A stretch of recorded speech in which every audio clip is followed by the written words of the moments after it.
এই পৃথিবীতে যারা বিবেকহীন তারা কোনোদিন দুনিয়াতেও ভালো চলতে পারে না, আর বিবেকহীন লোক তো জান্নাত পেতেও পারে না। না কি মনে করেন আপনারা? পৃথিবীর সবচাইতে বড় রাডার হলো বিবেক, কমন সেন্স। কমন সেন্স যার আছে সে মানুষ, যার কমন সেন্স নাই সে কি মানুষ? হয়তো তার কোথাও একটা তার ছেঁড়া আছে অথবা কোনো একটা সমস্যা, তখন সে বিবেকহীন হয়ে যায়। মানুষের বৈশিষ্ট্য হলো সে তার সতরটাকে ঢেকে রাখবে, নাভি থেকে হাঁটুর নিচ পর্যন্ত, মেয়েরা মাথা থেকে পা পর্যন্ত, এটা ঢেকে রাখা হচ্ছে তার মানুষের কাজ। কিন্তু আজকের সমাজে সতরটাও ঢাকে না। ওটা কি বিবেকবান না বিবেকহীন? বিবেকবান না বিবেকহীন? বিবেকহীন, কমন সেন্সই নাই। তো ইমানদার সবচাইতে বেশি বিবেকবান বলা হয়, যার মধ্যে ইমান থাকে সে বিবেকবান বলা হয়। আরবিতে এটাকে বলা হয় উলুল আলবাব। উলুল আলবাব। তো আজকে উলুল আলবাব কারা, বিবেকবান কারা আল্লাহর দৃষ্টিতে, আজকে আমি তাদের কিছু বৈশিষ্ট্য, 9টা বৈশিষ্ট্য আছে, আমি একটা একটা করে তুলে ধরবো। আমি 3 রাত নেব না, শুধু 1 রাত নেব। আমি 2013 সালে পাবনা জেলার দারুল আমান ট্রাস্ট, আমার আলোচনা যারা শুনেছেন, আমি একটানা সেখানে 3 দিন মাহফিল করেছি। 3 দিন 4 বছর 12টা মাহফিল, 12টা অধিবেশন আমি সম্পূর্ণ করেছি। তো এই ঐতিহ্য, এই ধারাবাহিকতা ইদানিং কেমন যেন একটা ভাটা পড়েছে। খেলে ভাব শুধু একটু মোশান মোটিভেশনাল কিছু মানে ধুমধাম কিছু কথাবার্তা বলে সাপা সুপা মেরেই সব হেরে যায় না। কোরআন শোনার জন্য আগে দরকার হলো সময়। আগে দরকার কি বলেন তো? টাইম দরকার। সময় নিয়ে একটা আলোচক যদি কথা বলতে পারেন একটানা একটা জায়গায় 2 দিন 3 দিন, সেখানে কিছু মানুষ নিতে পারে, আলোচকও কিছু দিতে পারেন, আর যারা শ্রোতা তারাও কিছু নিতে পারেন। এটা রূপ দিয়েছিলেন আল্লামা সাইদ রাহিমাহুল্লাহ। তিনি কোথাও একদিন করতেন না, বেশিরভাগ জায়গায় মিনিমাম 2 দিন 5 দিন পর্যন্ত তিনি একটা মাহফিলে তিনি আলোচনা করেছেন। বলি আলহামদুলিল্লাহ। আর আমাদের কত সমস্যা, 8 বিভাগে 8টা মাহফিল হবে, এই শেষ। আর আল্লামা সাইদি একই জায়গায় 5 দিন একটানা মাহফিল করেছেন, মহিলা সমাবেশ সহ 6টা মাহফিল করেছেন। আমরা তো তার চাইতে বড় কিছু হই নাই, তাই না? যাই হোক, আসুন আমরা ধীরে ধীরে আলোচনার দিকে যাই। সেখান থেকে কথা বলবো যেখান থেকে আমি তেলাওয়াত দিয়ে শুরু করেছি। আমরা বিবেকহীন হব না বিবেকবান হব? বলেন বলেন। লুঙ্গি খুলে রাখবো না লুঙ্গি পরবো? যারা লুঙ্গি পড়ে না, যারা সতর ঢাকে না, ওটা কি কমন সেন্স আছে? এখনকার বাচ্চাগুলো দেখেন না প্যান্ট পরে। এখন যে প্যান্টগুলো পরে, প্যান্টগুলো নাভির নিচে না নাভির উপরে? কমন সেন্স আছে? আসতে কমন নাই। হাঁটুর নিচে, হাঁটুতে ফাটা, 2 হাঁটু কি ফাটা, আর প্যান্ট পরে হচ্ছে নাভির নিচে। এত নিচে পড়ে সীমান্ত বর্ডার, যে কোনো মুহূর্তেই অঘটন ঘটতে পারে। এই হলো কমন সেন্সের অভাব। রুচির বিকৃতি হয়ে গেছে আজকে। মেয়েদের মাথার চুল কালোই তো মানায়, সেই মাথার চুলগুলো এখন কি কালো আছে? বানায় দিছে লাল টকটকা, মানে ছাগল কালার, ভেড়া কালার, ভেড়া ভেড়া ভেড়া মডেল। বলেন কমন সেন্স থাকলে কি এই বিকৃত, এই চিত্র কি চিত্রায়িত করতে পারে কোনো মানুষ? না। তো এইগুলো হচ্ছে কমন সেন্সের বিষয়। আল্লাহ পাক বলছেন উলুল আলবাব কারা, তোমরা আমার থেকে জেনে নাও, আর এদের জন্য আমি আল্লাহ জান্নাত রেখে দিয়েছি। জোরে বলি সুবহানাল্লাহ, আর জোরে বলি সুবহানাল্লাহ। কোরআন আল্লাহ পাক দিয়েছেন আলো, আলো করে। কি করে দিয়েছেন বলেন তো? আলো। আলো কোরআনটা কি বলেন তো? আলো। কোরআন মানলে আলোকিত হব আমরা। কোরআন হচ্ছে আলো, আর কোরআন মানলে আমরা কি হয়ে যাব? আলোকিত হয়ে যাব। আল্লাহ রাব্বুল আলামিন বলেন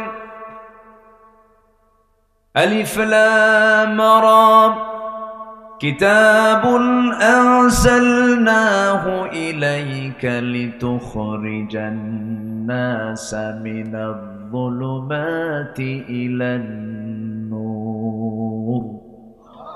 হে রাসূল আমি আপনার প্রতি যে কিতাবটা নাজিল করেছি এই কিতাব নাজিলের উদ্দেশ্য হলো আপনি যেন এই কিতাব দিয়ে অন্ধকারে নিমজ্জিত জাতিকে যেন আলোর দিকে নিয়ে আসতে পারেন জোরে বলি সুবহানাল্লাহ আল্লাহ তাআলার পদ্ধতি হলো তিনি কোরআন যে নাজিল করেছেন প্রথমে কোরআন সম্পর্কে আগে ধারণা দিয়েছেন ও পৃথিবীবাসী কোরআন যখন পড়তে যাবে কখনো ভাববে না সচরাচর অন্য কোনো বইয়ের মতো বই এটা না সম্পূর্ণ ভিন্ন এটা একটা কিতাব এই সূরার শুরুতে আল্লাহ রাব্বুল আলামিন আগেই কিতাবের ব্যাপারে বলেছেন আলিফ লাম মিম রা তিলকা আয়াতুল কিতাবি ওয়াল্লাযী উনজিলা ইলাইকা মির রাব্বিকাল হক ওয়ালাকিন্না আকসারান নাসি লা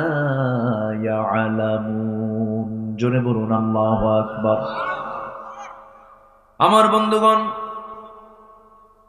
এমন একটা গ্রন্থ এটা কি চান আপনি এর মধ্যে সব পেয়ে যাবেন কোনো কিছু অভাব নাই পৃথিবীর যত জ্ঞান আছে সমস্ত জ্ঞানের মূল সেন্টার হলো এই কিতাব এখান থেকে সমস্ত জ্ঞানের বিভাগ ডিপার্টমেন্ট এসেছে এটা হচ্ছে মাদার এটা হচ্ছে বীজ এটা কি বীজ এটা হচ্ছে মূল জায়গা এখান থেকে শাখা প্রশাখা এসেছে এই যে বিমান তৈরি হয়েছে সূরা ফিলকে রিসার্চ করে যারা পারেন ঠোঁট মিলিয়ে বলুন আলাম তারা কাইফা ফাআলা রাব্বুকা বিআসহাবিল ফিল আলাম ইয়াজআল কাইদাহুম ফি তাদলিল ওয়া আরসালা আলাইহিম তায়রান আবাবিল আল্লাহর বিমানের নাম কি বলুন আরো জোরে বলেন তয়ের মানে হলো বিমান তয়ের মানে কি আর তয়ের যেখানে মাতার মানে হলো বিমান বন্দর মাতার মানে বিমান বন্দর মাতার আমার বন্ধুগণ আমার বোমা হামলা কেমনে করে সূরা ফিলের মধ্যে আছে তারমিহিম বিহিজারাতিম মিন সিজিল ওই বিমান থেকে আবাবিল থেকে সেখান থেকে দুটো করে বোমা সিজিল নামক বোমা নিক্ষেপ করা হয়েছিল ওই বাদশাহ আব্রাহার হাস্তি বাহিনীর উপরে যে আল্লাহর ঘর কাবা ভাঙতে গিয়েছিল কত আগের কথা কত আগের ঘটনা রাসূলকে লক্ষ্য করে বলছেন আলাম তারা কাইফা আপনি কি লক্ষ্য করেছেন আপনি কি দেখেন নাই আপনার প্রভু আসহাবুল ফিলদের সঙ্গে কেমন আচরণ করেছেন আপনি টেনশন করবেন না সে আল্লাহ আমি আছি যতই ষড়যন্ত্র করুক না কেন আমি আপনাকে বিজয় দিয়ে দেব জোরে বলি সুবহানাল্লাহ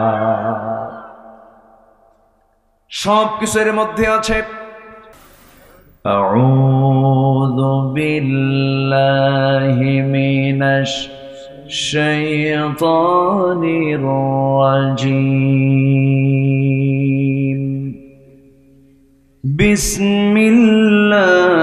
বিসমিল্লাহির রাহমানির রাহিম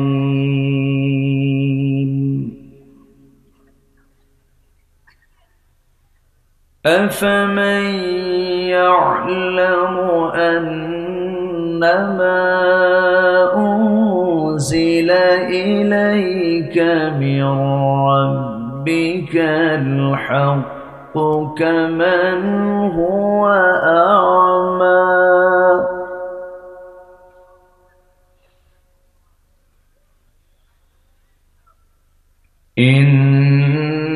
ইন্নামা ইয়াতাযাক্কারু উলুল আলবাব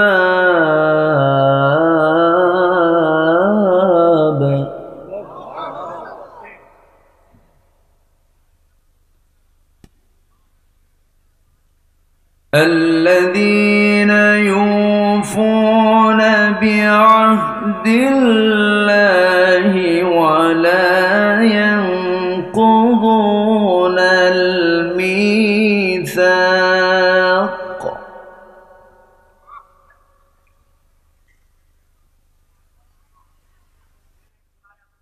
والذين يصلون ما أمر الله به أن يوصل ويخشون ربهم ويخافون سوء الحساب.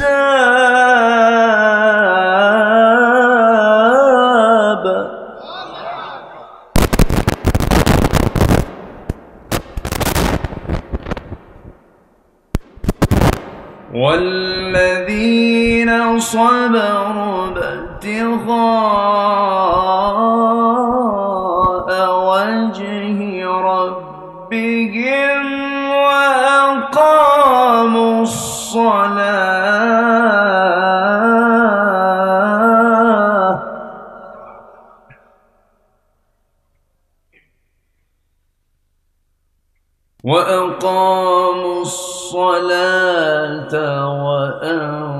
وأنفقوا مما رزقناهم سرا وعلانية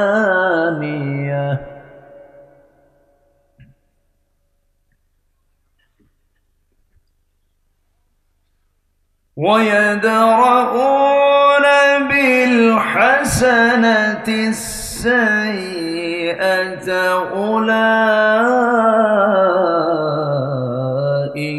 لهم عقبى الدار.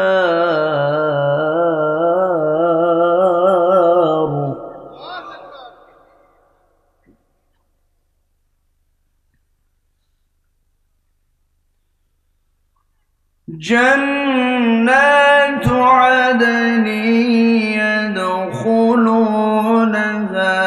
ومن صلح من آبائهم وأزواجهم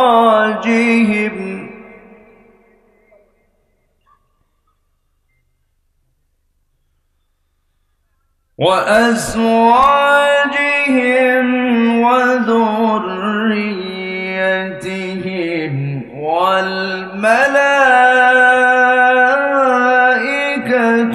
يدخلون عليهم من كل باب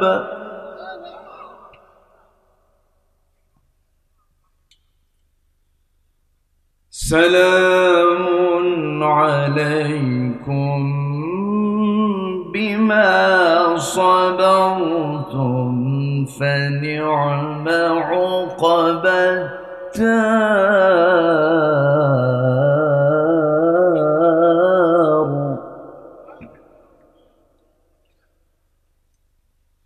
الله أكبر. بسم الله الرحمن الرحيم.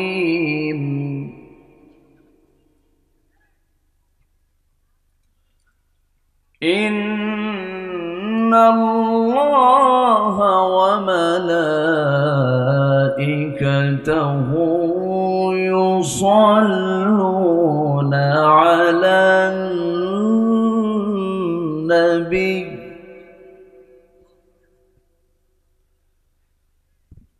يا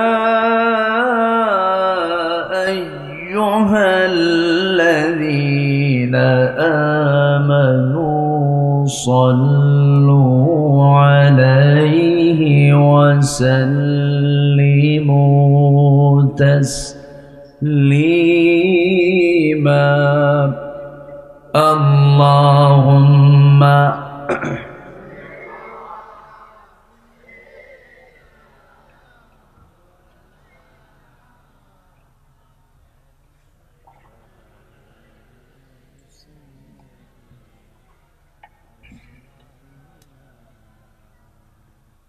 একটু মহব্বত দিয়ে নবীর প্রেমে মাতোয়ারা হয়ে জবান খুলে আওয়াজ দিয়ে সবাই বলুন আল্লাহুম্মা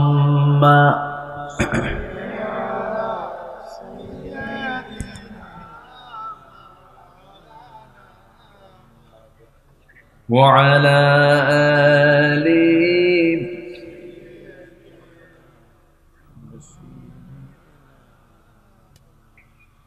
সবাই বলুন বালাগাল উলা বিকামালিহি কাশাফাত তুজা বিজামালিহি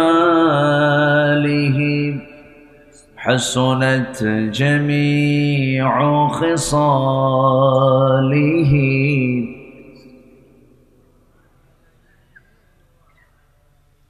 فوناي فولتو बुलबुल का तरन्नुम वीना हो चमने दहर में कलियों का तबस्सुम वीना हो बलगल उला बिकमालिही कशाफत तुजा बिजमालिही حسنت جميع خصاله صلوا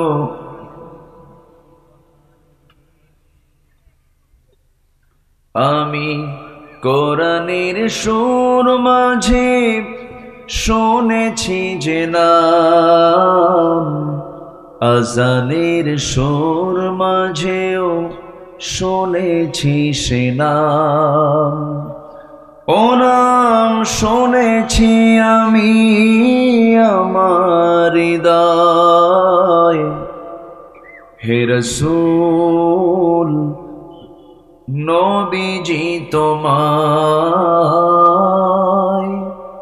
হে রাসূল নবীজি তোমায় সবাই বলি সাল্লাল্লাহু আলাইহি ওয়াসাল্লাম।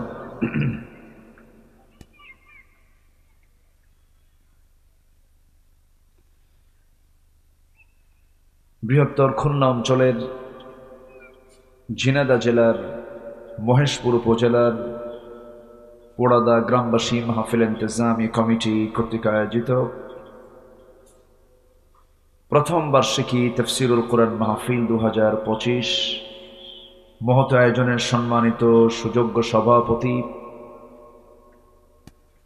জনাব আতাউর রহমান দুদু, সার্বিক তত্ত্বাবধান জনাব আলমগীর হোসেন, আজকের মাহফিলের বরেণ্য প্রধান অতিথি যাদবপুর ইউপির সম্মানিত সভাপতি জনাব আবুল কালাম আজাদ, আজকের মাহফিলের বরেণ্য অতিথিবৃন্দ, বিশেষ করে আমার পূর্বে কথা বলেছেন আমার অত্যন্ত কাছের, আমার স্নেহধন্য, আমার অনুজ, উদীয়মান তরুণ আলোচক। আমি তাকে খুবই স্নেহ করি, স্নেহধন্য মাহেদিয়া সম্মিলনী ফাজিল মাদ্রাসার সম্মানিত লেকচারার জনাব মাওলানা রবিউল ইসলাম, আজকের মাহফিলের সম্মানিত মেহমানবৃন্দ, হাজারাত উলামায়ে কেরাম, ফদলায়ে ইজাম, সুশীল সমাজ, জাতির শ্রেষ্ঠ সন্তান, শিক্ষক মণ্ডলী, জাতির বিবেক সাংবাদিকবৃন্দ, সামনে উপস্থিত, দূরে কাছের বিভিন্ন স্থান থেকে ছুটে আসা কালেমার ঝান্ডাবাহী, তাওহীদের পতাকাবাহী, দ্বীন ইসলামের নরসারদুল বীর মুজাহিদ, প্রাণ প্রিয় সম্মানিত দ্বীনী ভাইরা, আড়ালে বসে আছেন শ্রদ্ধেয়া সম্মানিতা মা বোনেরা, আলোচনার সূচনায় আনুষ্ঠানিকতার মধ্য দিয়ে আমার পক্ষ থেকে আবারও দিল খোলা সালাম, আসসালামু আলাইকুম ওয়া রাহমাতুল্লাহি ওয়া বারাকাতুহু। সবাই কেমন আছেন? আমাকে প্রশ্ন করে ফেলেছেন। আল্লাহ তাআলা আমাকে আপনার সাথেই তো বসে রেখেছেন, বলছি আলহামদুলিল্লাহ। মহান রব্বে করিমের শুকরিয়া যে আমরা একটা সুন্দর অনুকূল পরিবেশ, মুক্ত মন, মুক্ত চিন্তায় কোরআন মাহফিল শোনার সুযোগ পেয়েছি, বলি আলহামদুলিল্লাহ। সম্মানিত ভাইয়েরা, যিনি আমাকে আপনাকে এমন সুন্দর একটি আয়োজন, সুন্দর একটি পরিবেশ, সুন্দর একটি অবস্থা সৃষ্টি করে দিয়েছেন, সেই মহান জাল্লে শানুহুর দরবারে আমরা সবাই লাখ কোটি সেজুদ শুকর আদায় করি, মুহাব্বাতান বলে উঠছি আলহামদুলিল্লাহ। চিৎকার মেরে বলছি আলহামদুলিল্লাহ। সবাই বলি আল্লাহুম্মা ইন্নী আসআলুকা আল হুদা ওয়াত তুকা ওয়াল আফাফা ওয়াল গিনা। সবাই বলি আল্লাহুম্মা আইন্নি আলা যিকরিকা ওয়া শুকরিকা ওয়া হুসনি ইবাদাতিকা। আমরা আল্লাহ তাআলার শুকর আদায় করে নিলাম। সম্মানিত ভাই সব, যতক্ষণ আলোচনা হবে আমাকে সবাইকে সময় দিবেন শেষ পর্যন্ত। আমি খুলনায় আসলাম, আমার কাছে একটা লোভনীয় জিনিস মনে হয়, রবিউল ব্যবস্থা করে দিবা, মধু দরকার, মধু মধু কি দরকার? খুলনা মানে কি বলেন? কিসের জায়গা? খুলনায় কি আছে বলেন? কোন বন? সুন্দরবন। গোটা পৃথিবীর আশ্চর্য যত জিনিস আছে দেখার মতো, সুন্দরবন হলো গোটা পৃথিবীর একটা সুন্দরতম জায়গা। যেরকম সুবহানাল্লাহ। হরিণ আছে, আছে না? বাঘ আছে, হরিণ আছে যেখানে, বাঘ আছে সেখানে। আমার আল্লাহ তাআলার স্পেশাল ওষুধ কোম্পানি, সুবহানাল্লাহ বলবেন না? আর এই ওষুধ কোম্পানির ডিপার্টমেন্ট আল্লাহ কোনো মানুষকে দেন নাই, দিয়েছেন হলো একটা ছোট্ট প্রাণী যার মুখে হুল ফুটায়। কি নাম? মৌ মাছি। সব মাছি না কিন্তু, কিছু কিছু মাছি পায়খানা তো পড়ে, ওগুলো না। আমরা হব মৌমাছি। জোরে বলি ইনশাআল্লাহ। আমরা কি মাছি হব? মৌমাছি। আমরা আলু হব না, আমরা হব যে আলু মিষ্টি, শুধু সিদ্ধ করেই খাওয়া যায়, মিষ্টি আলু। আর গোল আলু নাই। আল্লাহু আকবার বলো। যদি মানুষ এই ওষুধগুলোকে নষ্ট না করতো, কোনো ওষুধ লাগতো না তো। আমার বন্ধুগণ, প্রসঙ্গ যখন চলে এলো একটু মনোযোগ সহকারে সবাই শুনুন।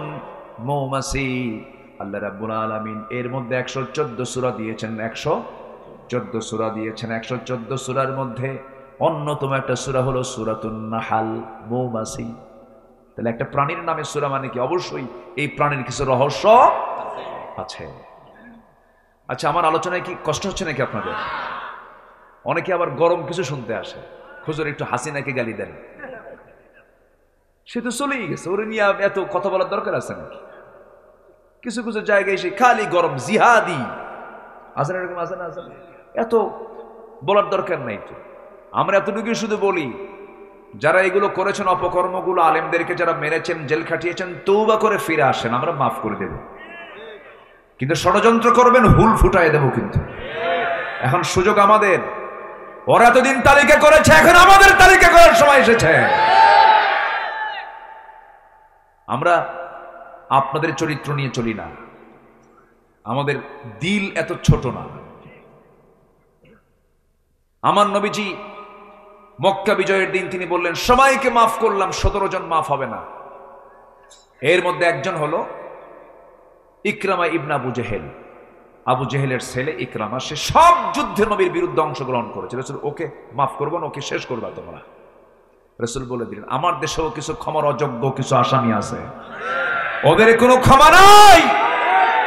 খেলা হবে না, পালাইছো কেন? ঠিক কিনা? কি ঠিক কিনা? হুজুর সব তাল ঠিক আছে, এত ভুল হওয়ার দরকার, মানে এত চিন্তার দরকার নাই, সময় মতো সব ঝাড়বো ইনশাআল্লাহ। জোরে বলি ইনশাআল্লাহ। বসেন। ওরা আমাদেরকে মেরে ফেললো, আর আমরা কিছু কথা বলতে পারবো না?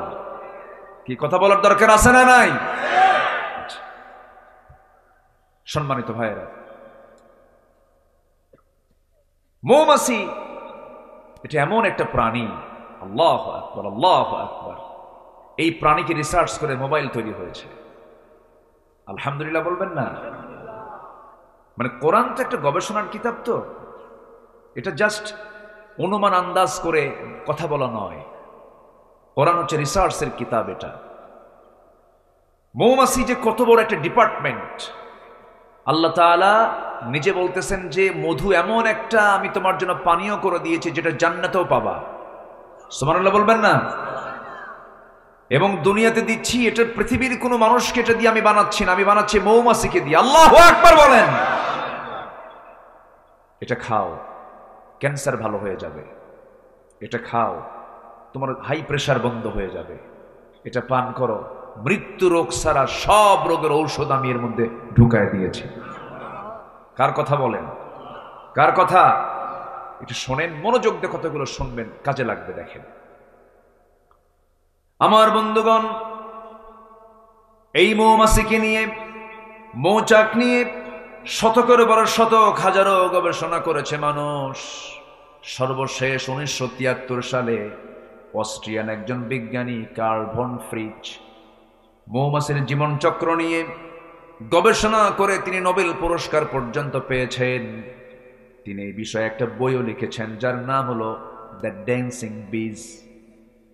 তিনি সর্বপ্রথম ফটোগ্রাফির মাধ্যমে প্রমাণ করে দেখিয়েছেন মূলত ফিমেল ওয়ার্কার বি, অর্থাৎ স্ত্রী মৌমাছিগুলো মধু সংগ্রহ করে এবং মৌচাকের ডিপার্টমেন্ট তার হাতে থাকে। পুরুষ মৌমাছি না, স্ত্রী মৌমাছি, রানী মৌমাছি। আল্লাহ 1500 বছর আগে রানী মৌমাছির কাছে ওহী নাজিল করেছেন, ওহী দিয়েছেন, সংবাদ দিয়েছেন। কি বলেছেন? ওয়াআউহা রাব্বুকা ইলান নাহলি আন ইত্তাখিযী মিনাল জিবালি বুয়ুতা ওয়া মিনাশ শাজারি ওয়া মিম্মা ইয়ারিশুন। জোরে বলুন আল্লাহু আকবার। এখানে যারা আলেম ওলামা আছেন, আনিত্তাখিদি মুয়ান্নাসের সিগা, পুরুষ মৌমাছিকে মহান রব্বুল আলামিন ওহী দেন নাই। বলছেন, হে মৌচাকের রানী মৌমাছি, তুমি পাহাড়ে গাছের ডালে সুন্দর করে মৌচাক বানাও, ঘর বানাও, সেখানে মধু সংগ্রহ করো। জোরে বলি সুবহানাল্লাহ। এক। দুই হলো, ওই বিজ্ঞানী প্রমাণ করেছেন যখন কোনো কর্মী মৌমাছি নতুন ফুলের বাগান বা উদ্যান খোঁজে, সেই সময় স্বর্ণ মৌমাছির সঠিক পথের দিক নির্দেশনা দিয়ে দেয়। এই নাচের নাম দিয়েছেন ওয়াগাল ড্যান্স, যা পৃথিবী জুড়ে সাড়া ফেলে। অথচ এই তথ্য কোরআনের কাছে অনেক পুরাতন। কোরআন অনেক আগেই বলে দিয়েছে একটা মৌমাছি যে সবাইকে ওয়ার্নিং দিয়ে দেয়, এখান থেকে মোবাইল আবিষ্কার হয়েছে। সুবহানাল্লাহ বলবেন না? আল্লাহ রাব্বুল আলামিন বলেন, সুম্মা কুলি মিন কুল্লি সামারাতি ফাসলুকি সুবুলা রাব্বিকা যুলুলা। জোরে বলুন আল্লাহু আকবার। তুমি প্রত্যেক ফল থেকে আহার করো, তুমি তোমার রবের কাজ সহজ পথে চলো। তোমার রব যেদিকে পথ চলতে বলেছেন সেই পথেই তুমি চলো। আল্লাহু আকবার। নাম্বার 3 হলো, এখানে শেষ নয়, বর্তমান সময়ে বিজ্ঞানীরা নিখুঁতভাবে গবেষণা করে প্রমাণ করেছেন আসলে মধু বের হয় মৌমাছির পেট থেকে। মৌমাছি মধুটাকে যে সংগ্রহ করে আনে, পেটের মধ্যে তুলে আনে, এই পেট থেকে মধু বের করে মৌচাকে এই মৌমাছি ঢুকায় রাখে। জোরে বলি সুবহানাল্লাহ। তাহলে মৌমাছির পেট থেকে মধু বের হয়। আল্লাহ রাব্বুল আলামিন এই কথাটা 1500 বছর আগে বলেছেন। আল্লাহ রাব্বুল আলামিন বলেন, يخرج من بطونها شراب مختلف ألوانه فيه شفاء للناس إن في ذلك لآية لقوم يتفكرون। জোরে বলুন আল্লাহু আকবার। আমার ভাইরা, এই মধুতে মহান রব্বুল আলামিন কত নিয়ামত রেখে দিয়েছেন। একটা আশ্চর্যজনক বিষয় হলো, 1 পাউন্ড মধু বানাতে এখানে 1 কেজি মধুর দাম কত? 1200 টাকা, 1500 টাকা, 2000 টাকাই ধরেন, ঠিক আছে। কিন্তু 1 পাউন্ড মধু বানাতে 550 মৌমাছিকে প্রায় 20 লাখ ফুলে ভ্রমণ করতে হয়। সেখানে একটা কর্মী মৌমাছিকে 80,000 কিলোমিটার পথ অতিক্রম করতে হয়। অন্য একটা গবেষণার তথ্য মতে জানা যায় প্রায় 14.5 লাখ কিলোমিটার পথ অতিক্রম করলে পরে 1 পাউন্ড মধু সংগ্রহ করা হয়। জোরে বলি সুবহানাল্লাহ। 14 লাখ কিলোমিটার মানে হলো গোটা পৃথিবীকে 3 বার প্রদক্ষিণ করা যাবে।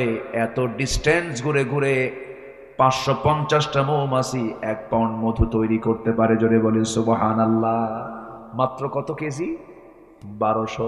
হিসাব তো নাই আমাদের কাছে। আল্লাহু আকবার বলবেন না? যদি এটাকে হিসাবে নেওয়া হয় কোটি কোটি টাকা দাম হওয়ার কথা ছিল। কিন্তু সেই সুন্দরবনের মধু সুন্দরবন থেকে আসতে আসতে সুন্দর থাকে না, অসুন্দর হয়, অসুন্দর হয়ে যায়। কিন্তু সে অসুন্দর করলো যারা, আমি তো মনে করি তাদের ফাঁসি হওয়া দরকার। কি 14.5 লক্ষ কিলোমিটার সফর করে 1 পাউন্ড মধু মৌমাছি বের করে আনে মানুষের জন্য। আবার ওই মৌচাকের মুখে থাকে হলো পুলিশ মৌমাছি, অ্যাডমিনিস্ট্রেশন চালায় তারা। কোন কর্মী মৌমাছি যখন ভিতরে ঢুকতে নিয়ে মধু ঢুকাতে নিয়ে যখন তার পায়ের মধ্যে কোনো জার্ম থাকে, ময়লা থাকে, এই পুলিশ মৌমাছির কাজ হলো অস্ত্র নিয়ে তারা দাঁড়ায় থাকে 4-5টা একসঙ্গে। ওই একটাকে ধরে কামড় মেরে মেরে ফেলে দিয়ে বলে, খবরদার, আল্লাহ নাজিল করেছেন কোন জার্ম এই মৌচাকের মধ্যে ঢুকানো যাবে না। আল্লাহ আছে? আমারে তাকায় আল্লাহ, আল্লাহ আমারে দেখেন, আল্লাহ আমারে দেখেন, দেখেন। আমার বন্ধুগণ, আবার এই মৌচাকের ভিতরে পরিমিত তাপমাত্রা থাকতে হবে। স্বাভাবিক তাপমাত্রা থাকলে পরে মৌমাছিগুলো মধুগুলো ঠিক থাকবে, নচেত নষ্ট হয়ে যাবে। এর একটা মেজারমেন্ট আছে, 35 ডিগ্রি সেলসিয়াস। কত? এখানে আমরা এখন তাপমাত্রা কত দেখো তো মোবাইলে, কত ধরেন এখন আছে হয়তো বা 18 থেকে 20 ডিগ্রি সেলসিয়াস তাপমাত্রা আমরা আছি। এই সময় কোন মৌচাকের ওই মধুগুলো সংরক্ষণ করার জন্য যদি এরকম কম তাপমাত্রা থাকে, সেই সময় ওই মৌমাছিগুলো ব্যস্ত হয়ে পড়ে। কেমন করে ব্যস্ত হয়? যদি কমে যায় 30 ডিগ্রিতে যদি নেমে আসে, তখন মৌমাছিগুলো সবাই একত্রিত হয়ে তাদের ডানাগুলো ঝাঁপিয়ে তাপমাত্রা বৃদ্ধি করে। আবার যদি কখনো তাপমাত্রা বেড়ে যায়, সেই সময় ওই পাখাগুলোকে উল্টা দিকে ডানা ঝাপটায় মৌচাকের তাপমাত্রা ঠান্ডা করে। জোরে বলে সুবহানাল্লাহ। এই সেই রব যিনি এরকম করে প্রত্যেকটা জায়গায় আমার আপনার খেদমতের জন্য সব কিছু নিয়োজিত রেখেছেন। জোরে বলি সুবহানাল্লাহ। বাড়ির গাভীর দিকে তাকায় দেখেন, গাভী কি খায়? ঘাস। গাভী কি খায়? ঘাস। এটাকে প্রসেস করে সাদা দুধ কে বানায় দেন? আসতে বলে কে বানায় দেন? খাইতো হুঁশ পাই না, খাইতো কিন্তু হুঁশ পাই না। আমার বন্ধুগণ, সেই মহান রব্বুল আলামিন বলছেন, বান্দা বিবেকহীন হইস না, আমারে ভুলে যাস না। সবাইকে ভুলে গেলে ও তোর লস হবে না, কিন্তু আমাকে ভুলে গেলে তোর মহা লস হয়ে যাবে। দুনিয়ার কাউকে ভুলে গেলে কোনো যায় আসে না। কে বলেছে আমার আপন বাবা? কে বলেছে? মা বলেছে আপন? কে বলেছেন? ভাই বলেছে আপন? কে বলেছে ভাই আপন? কেউ তো আমার আপন না। সন্তান আমার আপন না, এখন মরে যাব, সব আমার জন্য পর হয়ে যাবে। কিন্তু যিনি কখনো আমার আপন থেকে দূরে যাবেন না, যিনি আমাকে ছেড়ে যাবেন না, যিনি আমাকে ভুলে যাবেন না, যিনি আমাকে কখনো ভুলতে পারেন না, তিনি আমার কে? জোরে বলেন, তিনি আমার কে? কিন্তু আমরা বড় অকৃতজ্ঞ, আমরা আল্লাহকেই ভুলে থাকি সবার আগে। আল্লাহকে ভুলে থাকি বলে ওজনে কম দেই, আল্লাহকে ভুলে থাকি বলি আমরা আইল ঠেলাঠেলি করি, আল্লাহকে ভুলে থাকি বলে আমরা বাজে কথা বলি, আল্লাহকে ভুলে থাকি বলে আমরা বেফাস কথাবার্তা বলি, আমরা আল্লাহকে ভুলে যাই বলি আমরা ওয়াদা ভঙ্গ করি, আল্লাহকে ভুলে যাই বলি আমরা হারাম কাজে নিজেকে জড়িয়ে ফেলি। কিন্তু আমার বন্ধুগণ, কারো চোখ ফাঁকি দিতে পারলেও কিন্তু একজনের চোখ ফাঁকি দেওয়া যায় না, তিনি আমার কে? আল্লাহ রাব্বুল আলামিন বলেন, ও বান্দা, তুমি আমাকে ভুলবা কেমনে, আমাকে ফাঁকি দিবা কেমনে? وَيَعْلَمُ خَائِنَةَ الْأَعْيُنِ وَمَا تُخْفِي الصُّدُورُ। তোমার চক্ষু কি খেয়ানত করলো? তোমার অন্তরে তুমি কি দানা বেঁধেছো? কি চিন্তা করতেছো? পৃথিবীর কেউ না জানলেও আমার আল্লাহর কুদরত সঙ্গে সঙ্গে তা জেনে যায়। জোরে বলে সুবহানাল্লাহ। অতএব আমরা স্মরণ করব সবচেয়ে বেশি কাকে? আসতে বলবেন না, কাকে? আমার বন্ধুগণ, হয়তো দেখতে একটু সাদা দেখা যায় মানুষকে, কিছু মানুষকে কালো দেখা যায়, কিন্তু চামড়ার নিচে সব ভিন্ন রকম না একরকম।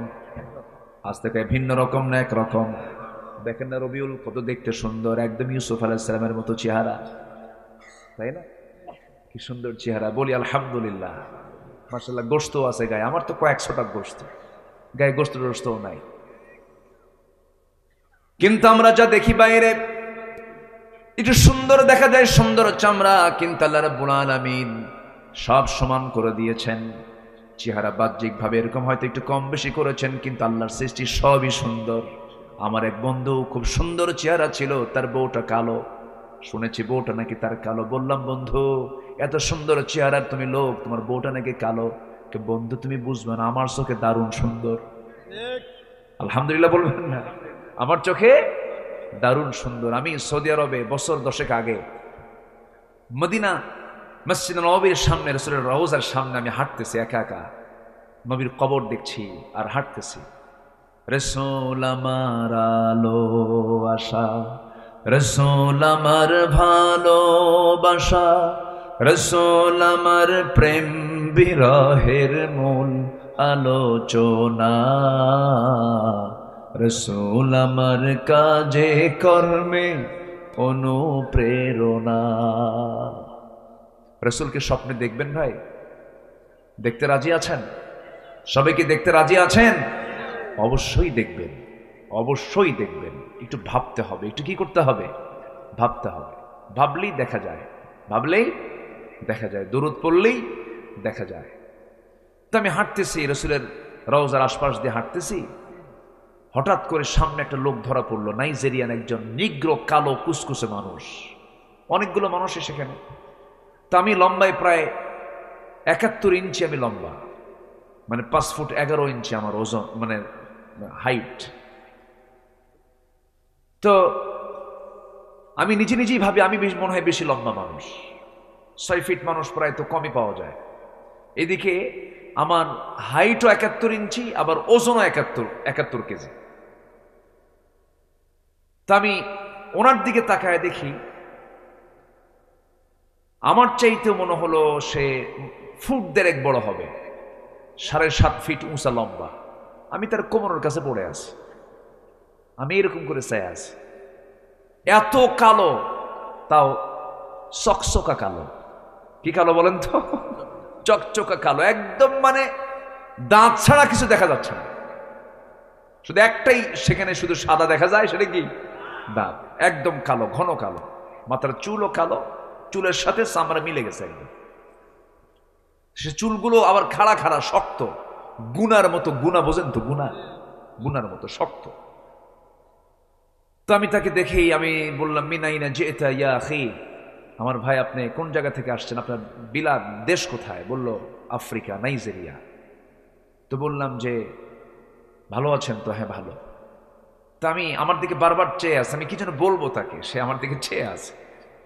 তো আমি তাকে বললাম যে এই যে সুন্দর সুন্দর মিশরি, ইরান, ইরাক, আরব, এরা এত সুন্দর, আমেরিকার মানুষ, তারপরে পশ্চিমের মানুষ, ইউরোপের মানুষ, এত সুন্দর সাদা চামড়া, এত সুন্দর দেখতে, এগুলোর চেহারার দিকে যখন আপনি তাকান তখন কি আপনার খারাপ লাগে না? তখন সে আমার দিকে তাকায়া একটা মুচকি হাসি মেরে, সেটা সবার চাইতে উঁচা, তো 7.5 ফিট উঁচা প্রায়, নখ এরকম মোটা নখ, এই শাল আঙ্গুলিটা এত মোটা, আমার কবজি এত মোটা না, এরকম মোটা নখ নিয়ে উঁচা করে বলতেছে, এগুলো কোনো চেহারা হলো? চেহারা তো আমার। কি কথা কি বুঝতেছেন আপনারা? বলছে এগুলো কোনো চেহারা হলো নাকি?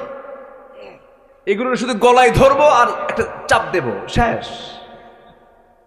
আল্লাহু আকবার বলেন। এরপরে বললাম, আচ্ছা আপনাদের কাছে পছন্দের, বিয়ের জন্য পছন্দের পাত্রী, আপনারা কোন ধরনের পাত্রী পছন্দ করেন? বলে যে আমাদের ভিতরে এই কালোর মধ্যেই কিছু সুন্দর আছে, যেগুলো তেল তেলা সুন্দর, আমরা এদেরকে খুব পছন্দ করি। দেখেন আল্লাহ তাআলা চুজ, পছন্দটাও আল্লাহ পাক ভিন্ন করে দিয়েছেন।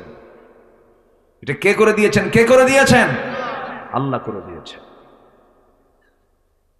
আল্লাহ রাব্বুল আলামিন শুধু বাহ্যিকটা এরকম করে দিয়েছেন, কিন্তু ভিতরটা সব সমান।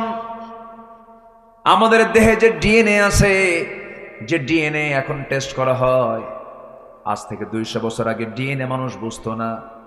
যার সন্তান প্রমাণ করার কোনো কথা ছিল না, মা যতক্ষণ না বলতো যার সন্তান প্রমাণ হতো না। কিন্তু এখন যার সন্তান প্রমাণ হওয়ার সুযোগ আছে না নাই বলেন?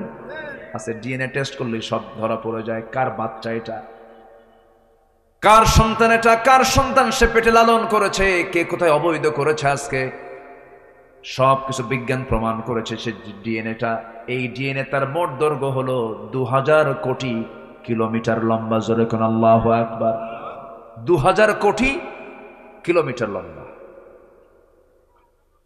একটা ডিএনএ যদি এত দৈর্ঘ্য হয়, পৃথিবী দিকে সূর্য পর্যন্ত প্রায় 50 বারেরও বেশি বার ঘুরে আসা যাবে। এত দীর্ঘ একটা মানুষের ডিএনএর পরিমাণ, লম্বার পরিমাণটা এটা।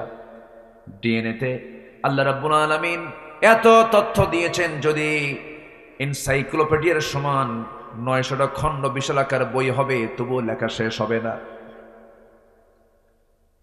আমাদের দেহে যে সবচেয়ে ক্ষুদ্রতম অংশ হলো কোষ, এই কোষের সংখ্যা হলো 37.2 ট্রিলিয়ন। কেউ তো আল্লাহু আকবার বললেন না। মানব দেহ কোষের সংখ্যা হলো 37.2 ট্রিলিয়ন একটা মানুষের। সেন্সরি রিসেপ্টর আছে হলো 110 মিলিয়ন, লোহিত রক্তকণিকা আরবিসি আছে হলো 30 ট্রিলিয়ন। শুধুমাত্র মস্তিষ্কের নিউরন সংখ্যা হলো 100 বিলিয়ন। আল্লাহু আকবার বলেন। কয় মানুষের কথা বলতেছি? এক মানুষ। শুধু চামড়ার নিচের অংশ, কিন্তু এগুলো চামড়ার নিচের অংশ। অসমান না সমান? সমান। মানুষের দেহে যে রক্ত আছে, এই রক্তের আবার ভেসেল আছে, এর ব্লাড ভেসেল আছে। সেই ব্লাড ভেসেলটা হলো 42 বিলিয়ন, যা 97,000 কিলোমিটার লম্বা। মাত্র 3 হাত 3 ফিট তার দিয়া ইয়ারফোন, সেই ইয়ারফোনের তারের ইয়ারফোন যদি পকেটে রেখে দেন, কিছুক্ষণ পর কয়েকটা প্যাঁচ লাগে। অথচ আল্লাহ রাব্বুল আলামিন একটা দেহের মধ্যে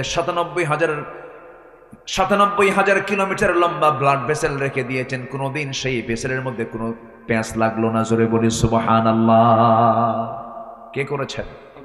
আসতে বলবেন না, কে করেছেন বলেন? আল্লাহ করেছেন। আল্লাহ বলছেন, আমাকে চেনার জন্য বান্দা কমন সেন্স নিয়ে আসো, বিবেকহীন হইও না।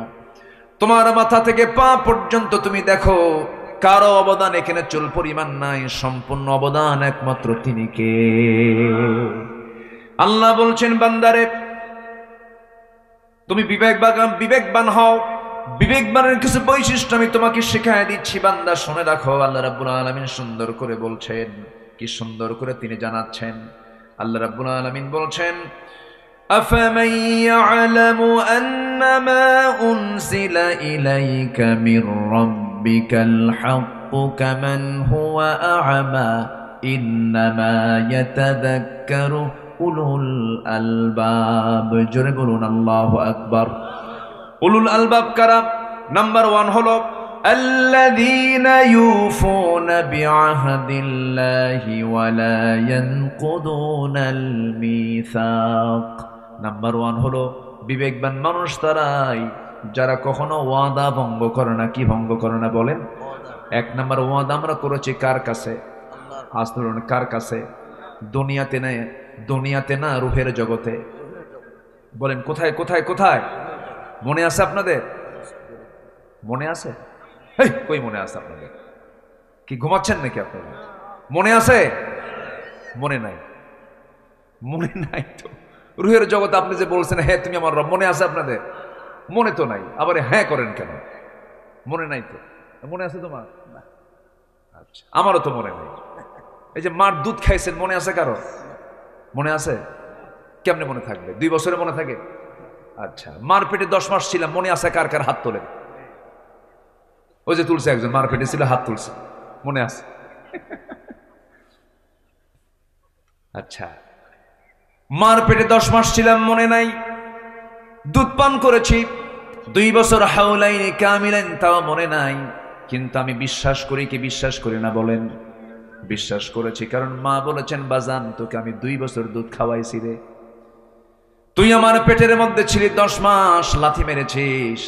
9 মাসে প্রত্যেকটা শিশু মার কলেজায় লাথি মারে 4,500 থেকে 5,000 বার। আল্লাহু আকবার বলবেন না?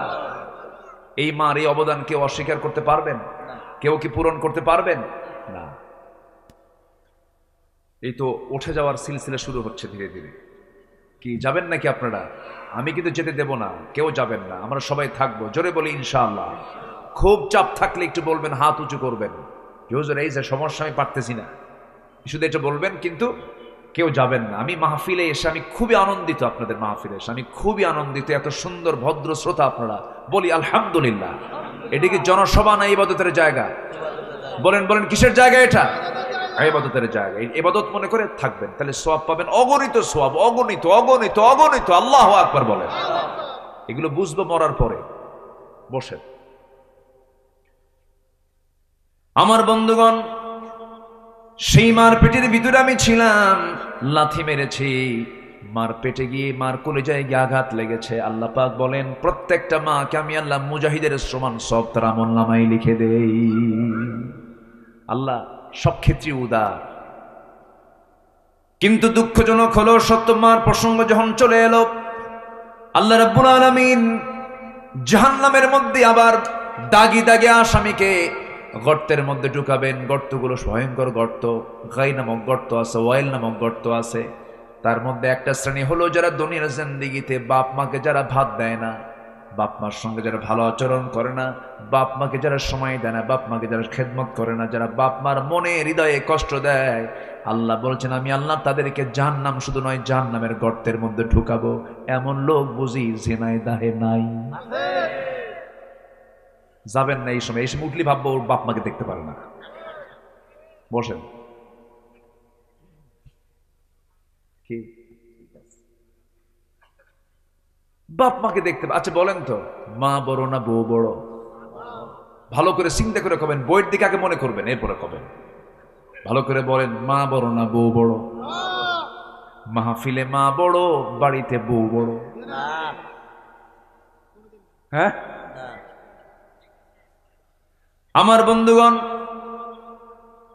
লেগেছে গন্ডগোল, হয়তো ভুল বোঝাবুঝি হয়েছে প্রায়। কিন্তু প্রত্যেকটা সংসারে আমার দেশে দেখা যায় শাশুড়ির সঙ্গে ছেলে বউয়ের যুদ্ধ লাগে। লাগে না? লাগে না? যুদ্ধ লাগে। এই যুদ্ধ মিটাবে কে বলেন? আল্লাহ। আল্লাহর কথা কইছে। এই দ্বন্দ্বের সমাধান তো অবশ্যই করতে হবে। অনেক সময় লাঠি দিয়া পিটায় বউকে সোজা করেন না, না, আবার মাকে ধমক দেন, তাও করা যাবে না। এগুলো ঠিক না কখনো। মার সামনে বউকে ছোট করবেন না, আবার বউয়ের সামনে মাকে ছোট করবেন না।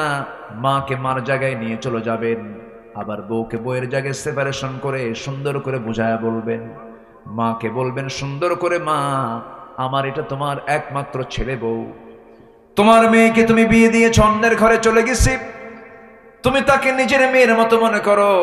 আবার বউটাকে বলবেন, আমার বউ, মা তো বুড়ি হয়ে গেছে, কয়েকদিন পর মরেই যাবে, আমি তার পেটে ছিলাম, তোমার কত প্রাণপ্রিয় স্বামী আমি, দয়া করে আমার মার সঙ্গে তুমি খারাপ আচরণ করতে যেও না। সে খুশি হলে আমি খুশি হব, সে খুশি হলে আমার আল্লাহ খুশি হয়ে যাবেন। সুন্দর করে বুঝাবেন। কিন্তু মার চোখের সামনে বউকে ছোট করবেন না, আবার বউয়ের চোখের সামনে মাকে ছোট করা যাবে না। ব্যালেন্স করতে হবে। আমার ভাইয়েরা, এমন সন্তান বাংলার জমিনে আছে, সন্তান হয়ে মাকে থাপড়ায়, সন্তান হয়ে বাবাকে থাপড়ায়, লাঠি দিয়ে পিটায়। এমনকি এমন প্রচন্ড সন্তানও আছে, নরাধম আছে, নিজের সন্তান হয়ে বাপকে খুন করে সম্পত্তির নেশায়। আছে না নাই? ওর জন্য সোজা জাহান্নাম না জান্নাত? সোজা কোথায়? জাহান্নাম। আমার বন্ধুগণ, এই দুনিয়াতে আমি এসেছি ফরজ লঙ্ঘিত কোনো গুনাহ আমার জীবনে বাস্তবায়ন করা যাবে না।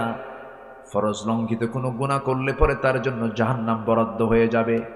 বাপ মার সঙ্গে খারাপ আচরণ করা একটা ফরজ লঙ্ঘিত গুনাহ। এই গুনাহ থেকে আল্লাহ পাক আমাদেরকে দূরে রাখুন। জোরে বলি আমিন, আরো জোরে আমিন। কোনো হত্যার কাছে যাওয়া যাবে না, কোনো খুনের কাছে যাওয়া যাবে না, এটা ক্ষমার অযোগ্য গুনাহ। আল্লাহ পাক এগুলোকে ক্ষমা করবেন না। আল্লাহ পাক তাকে জাহান্নাম দিবেন উপর করে। আল্লাহ পাক ওই খুনিকে কখনো মাফ করবেন না যতক্ষণ না ওই খুনিটার ব্যক্তি, যতক্ষণ না তাকে মাফ করে দিয়েছে, তার আত্মীয় স্বজন মাফ করে দিয়েছে। সূরা কিসাস, সূরা আয়াতুল কিসাস আপনারা দেখেন, কুতিবা আলাইকুমুল কিসাস, কুতিবা আলাইকুমুল কিসাসের আয়াতের ভিতরে বিস্তারিত বলেছেন, লাকুম ফিল কিসাসি হায়াতুন ইয়া উলিল আলবাব। আমার বন্ধুগণ, বান্দার হক নষ্ট করবে, যে বান্দার কাছ থেকে মাফ না চাওয়া পর্যন্ত, মাফ পাওয়া না পর্যন্ত আল্লাহ সেই বান্দাকে কখনো মাফ করবেন না। আমার ভাইয়েরা, আমরা আল্লাহর কাছ থেকে ওয়াদা করে এসেছি, হ্যাঁ তুমি আমার রব, আলাস্তু বিরাব্বিকুম ক্বালু বালা। এই স্বীকৃতি দিয়ে আমরা দুনিয়াতে এসেছি। আবার এই দুনিয়া থেকে আমরা যখন বিদায় নিয়ে নেব, এই স্বীকৃতির যদি আমরা পূর্ণ বাস্তবায়ন করতে পারি, আল্লাহ আমাকে জান্নাত দিবেন। আমার বন্ধুগণ, আমার রবকে বলেন, আসতে বলুন, আমার রবকে। রব মানে কি? না, রব মানে হলো আইনদাতা, রব মানে হলো বিধানদাতা। রব তাকে বলা হয়, সেই রব হতে পারেন, তিনি রব হতে পারেন যিনি সকল প্রকার অযোগ্যতা, ব্যর্থতা, অপূর্ণতা, সকল কিছু থেকে যিনি মুক্ত, তিনি হচ্ছেন আমার রব আল্লাহ। আমার বন্ধুগণ, এই দুনিয়াতে আমরা সবুজ ভূখণ্ড বাংলাদেশে বসবাস করি। 54,000 বর্গ মাইলের, 56,000 বর্গ মাইলের সোনার বাংলাদেশ। 20 কোটি মুসলমানের বসবাস এই দেশে। এই দেশে আজ 53-54 বছর পার হয়ে গেল। আল্লাহ যে রব, আল্লাহ যে আইনদাতা, কিন্তু আজকে 54 বছর ধরে আমরা দেখতেছি এই দেশে আইনটা চলছে আল্লাহর না বান্দার? আল্লাহর না বান্দার? বান্দার আইন চলতেছে। কিন্তু রবটাকে, রবটাকে, আমার রবকে, কিন্তু এদেশের রবকে কেমনে আল্লাহ হয়? মানুষের আইন চলতেছে। এখন তো কথা বললে অনেকের গায়ে একটু লাগবে মনে হয়, কি এরকম মনে করতেছেন নাকি আপনারা? আমার বন্ধুগণ, এই 53-54 বছর আমরা দেখতে পেলাম, যারা এই ক্ষমতার মঞ্চে ছিলেন, যারা এই ক্ষমতার মসনদে বসা ছিলেন, সবার নামের আগে মোহাম্মদ লাগানো ছিল। সবাই মুসলিম পরিবারের মানুষ ছিলেন, কিন্তু 53-54 বছরে অন্তত নামাজের আইনটা পর্যন্ত বাংলার জমিনে কায়েম হয় নাই। এর ফলাফল হলো আজকে বাংলাদেশের মুসলমান মাত্র 5% নামাজি। কয় পার্সেন্ট? বলে জাহান্নাম বানানোর জন্য একটা মাদক সেবী যতটা কয়েক বছর সব দেখা শেষ। আগামীর দেশ আমরা দেখতে চাই কোরআনের দেশ। রাজি আছেন কারা কারা? হাত উঁচু করে দেখান মুসলমান।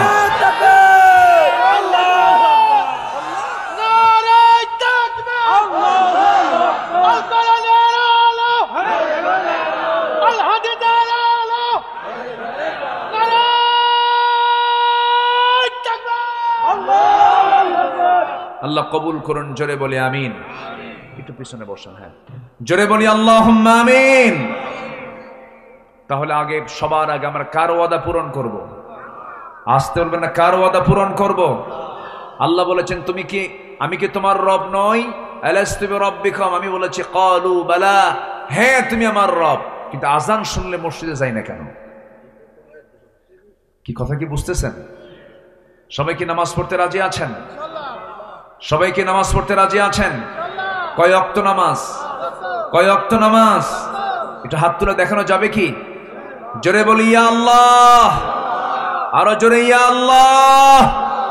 আমাদেরকে 5 ওয়াক্ত সালাত আদায় করার তৌফিক তুমি আল্লাহ দিয়ে দাও। জোরে বলি আমিন, আরো জোরে আমিন। হাত নামান। বউ যদি নামাজ না পড়ে কি করবেন? বউ যদি নামাজ না পড়ে কি করবেন? দাওয়াত দিও কাম হয় না, তাও পড়ে না, কি করবেন? আরেকজন কয় মার্ডার করবো, মার্ডার। এ তো লক্ষণ খুব খারাপ দেখতেছে। মাহফিলে মা বোন আছে না নাই? আছে।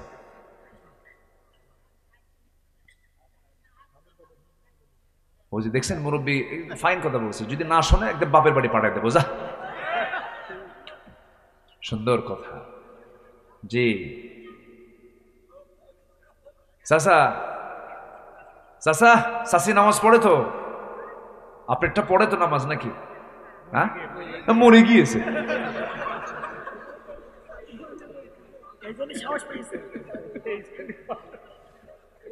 বউকে মারা কি এত সহজ? বউকে মারা সহজ না। যারা কইছে মারতে হবে, মার্ডার করতে হবে, ওরা বিয়ে করে নাই। বউ মারা এত সহজ না। বউ মারতে যাবেন আপনি? বউ তো বিশাল, ও তো মানে বউ তো একটা দারোগা। রাস্তায় চলছেন বউকে সাথে নিয়ে, যদি আপনার নজর যদি কোনো মহিলার দিকে যায় আর ও যদি টের পায় একবার আপনি চেয়েছিলেন কয়েক সেকেন্ড, জাহান্নাম শুরু হবে, জাহান্নাম। সারাদিন কিছু কমে না, সন্ধ্যার সময় যখনই ডাক দিবেন, সুইটি ঝর্ণা এক গ্লাস পানি আনতো, থাও তোমার সুইটি। কি তুমি চায়া থাকো আরেক দিকে, তুমি আমারে ডাকো না, আগে নজর ঠিক করো। কি ঠিক আছে কিনা বলে? হ্যাঁ, বউ মারা এত সহজ না। বউ তো মারার বিষয় না, বউ হচ্ছে আদরের বিষয়। কে বলেছে বউ নামাজ পড়বেন? অবশ্যই নামাজ পড়বে, আদর দিবেন, সুন্দর করে শিখাবেন, বুঝাবেন, বলবেন একই ছাদের নিচে দুনিয়াতে থাকলাম, আমরা একই ছাদে জান্নাতেও থাকতে চাই। সুন্দর করে বুঝাবেন, একটু কাঁদবেন, একটু নামাজে দাঁড়াবেন, কবরের কথা মনে করে দিবেন।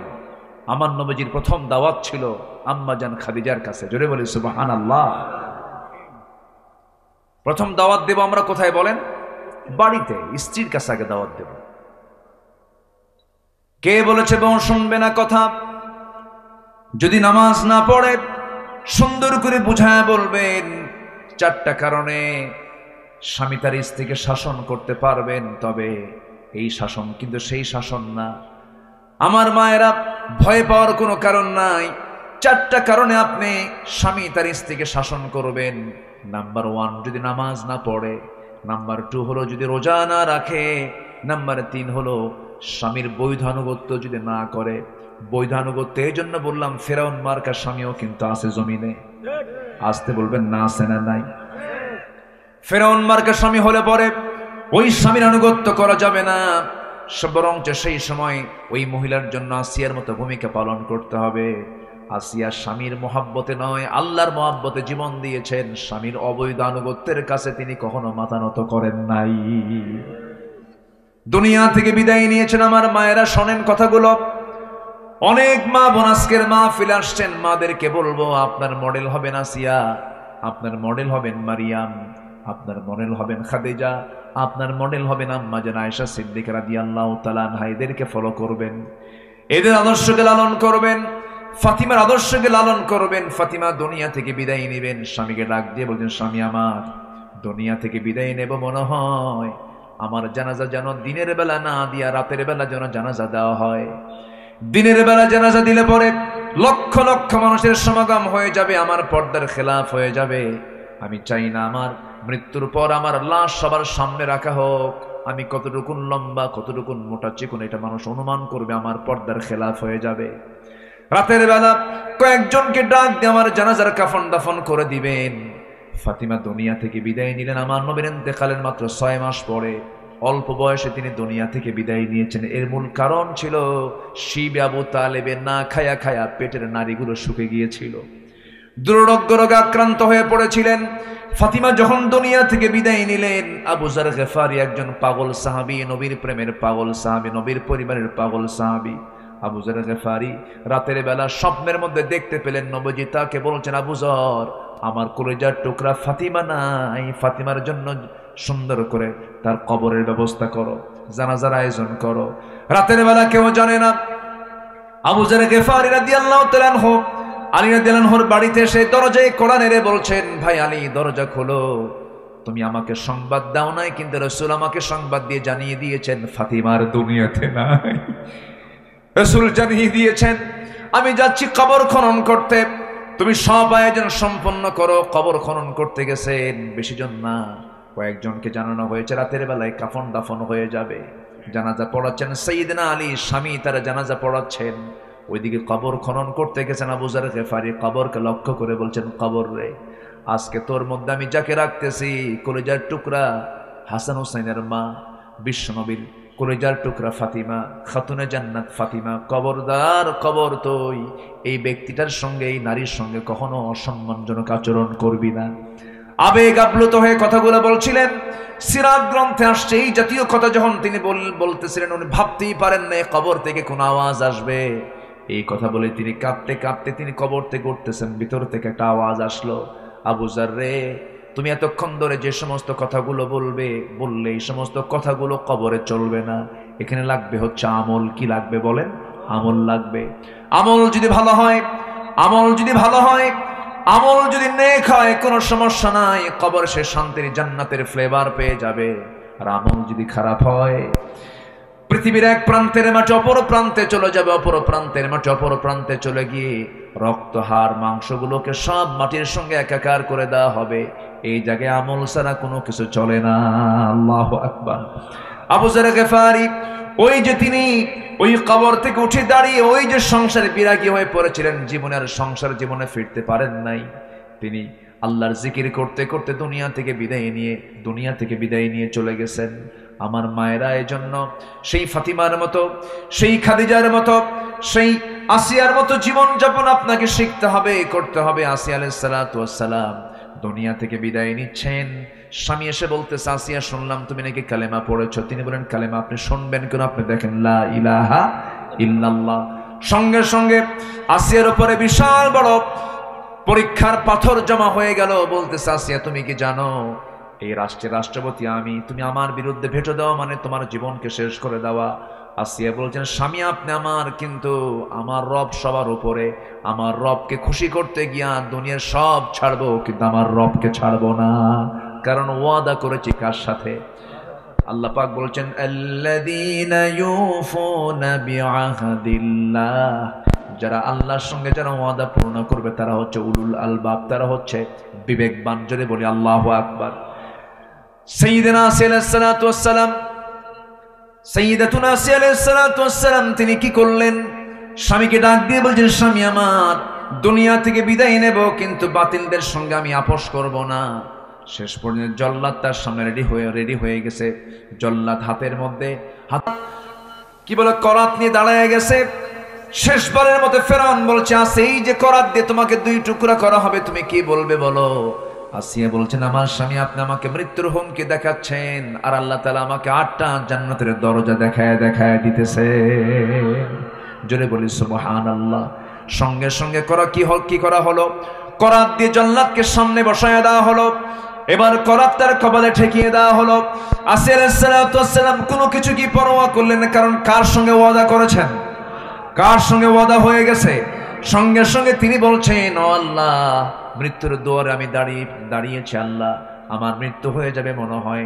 সেই সময় তিনি একটা হৃদয় উজাড় করানোর দোয়া করেছিলেন।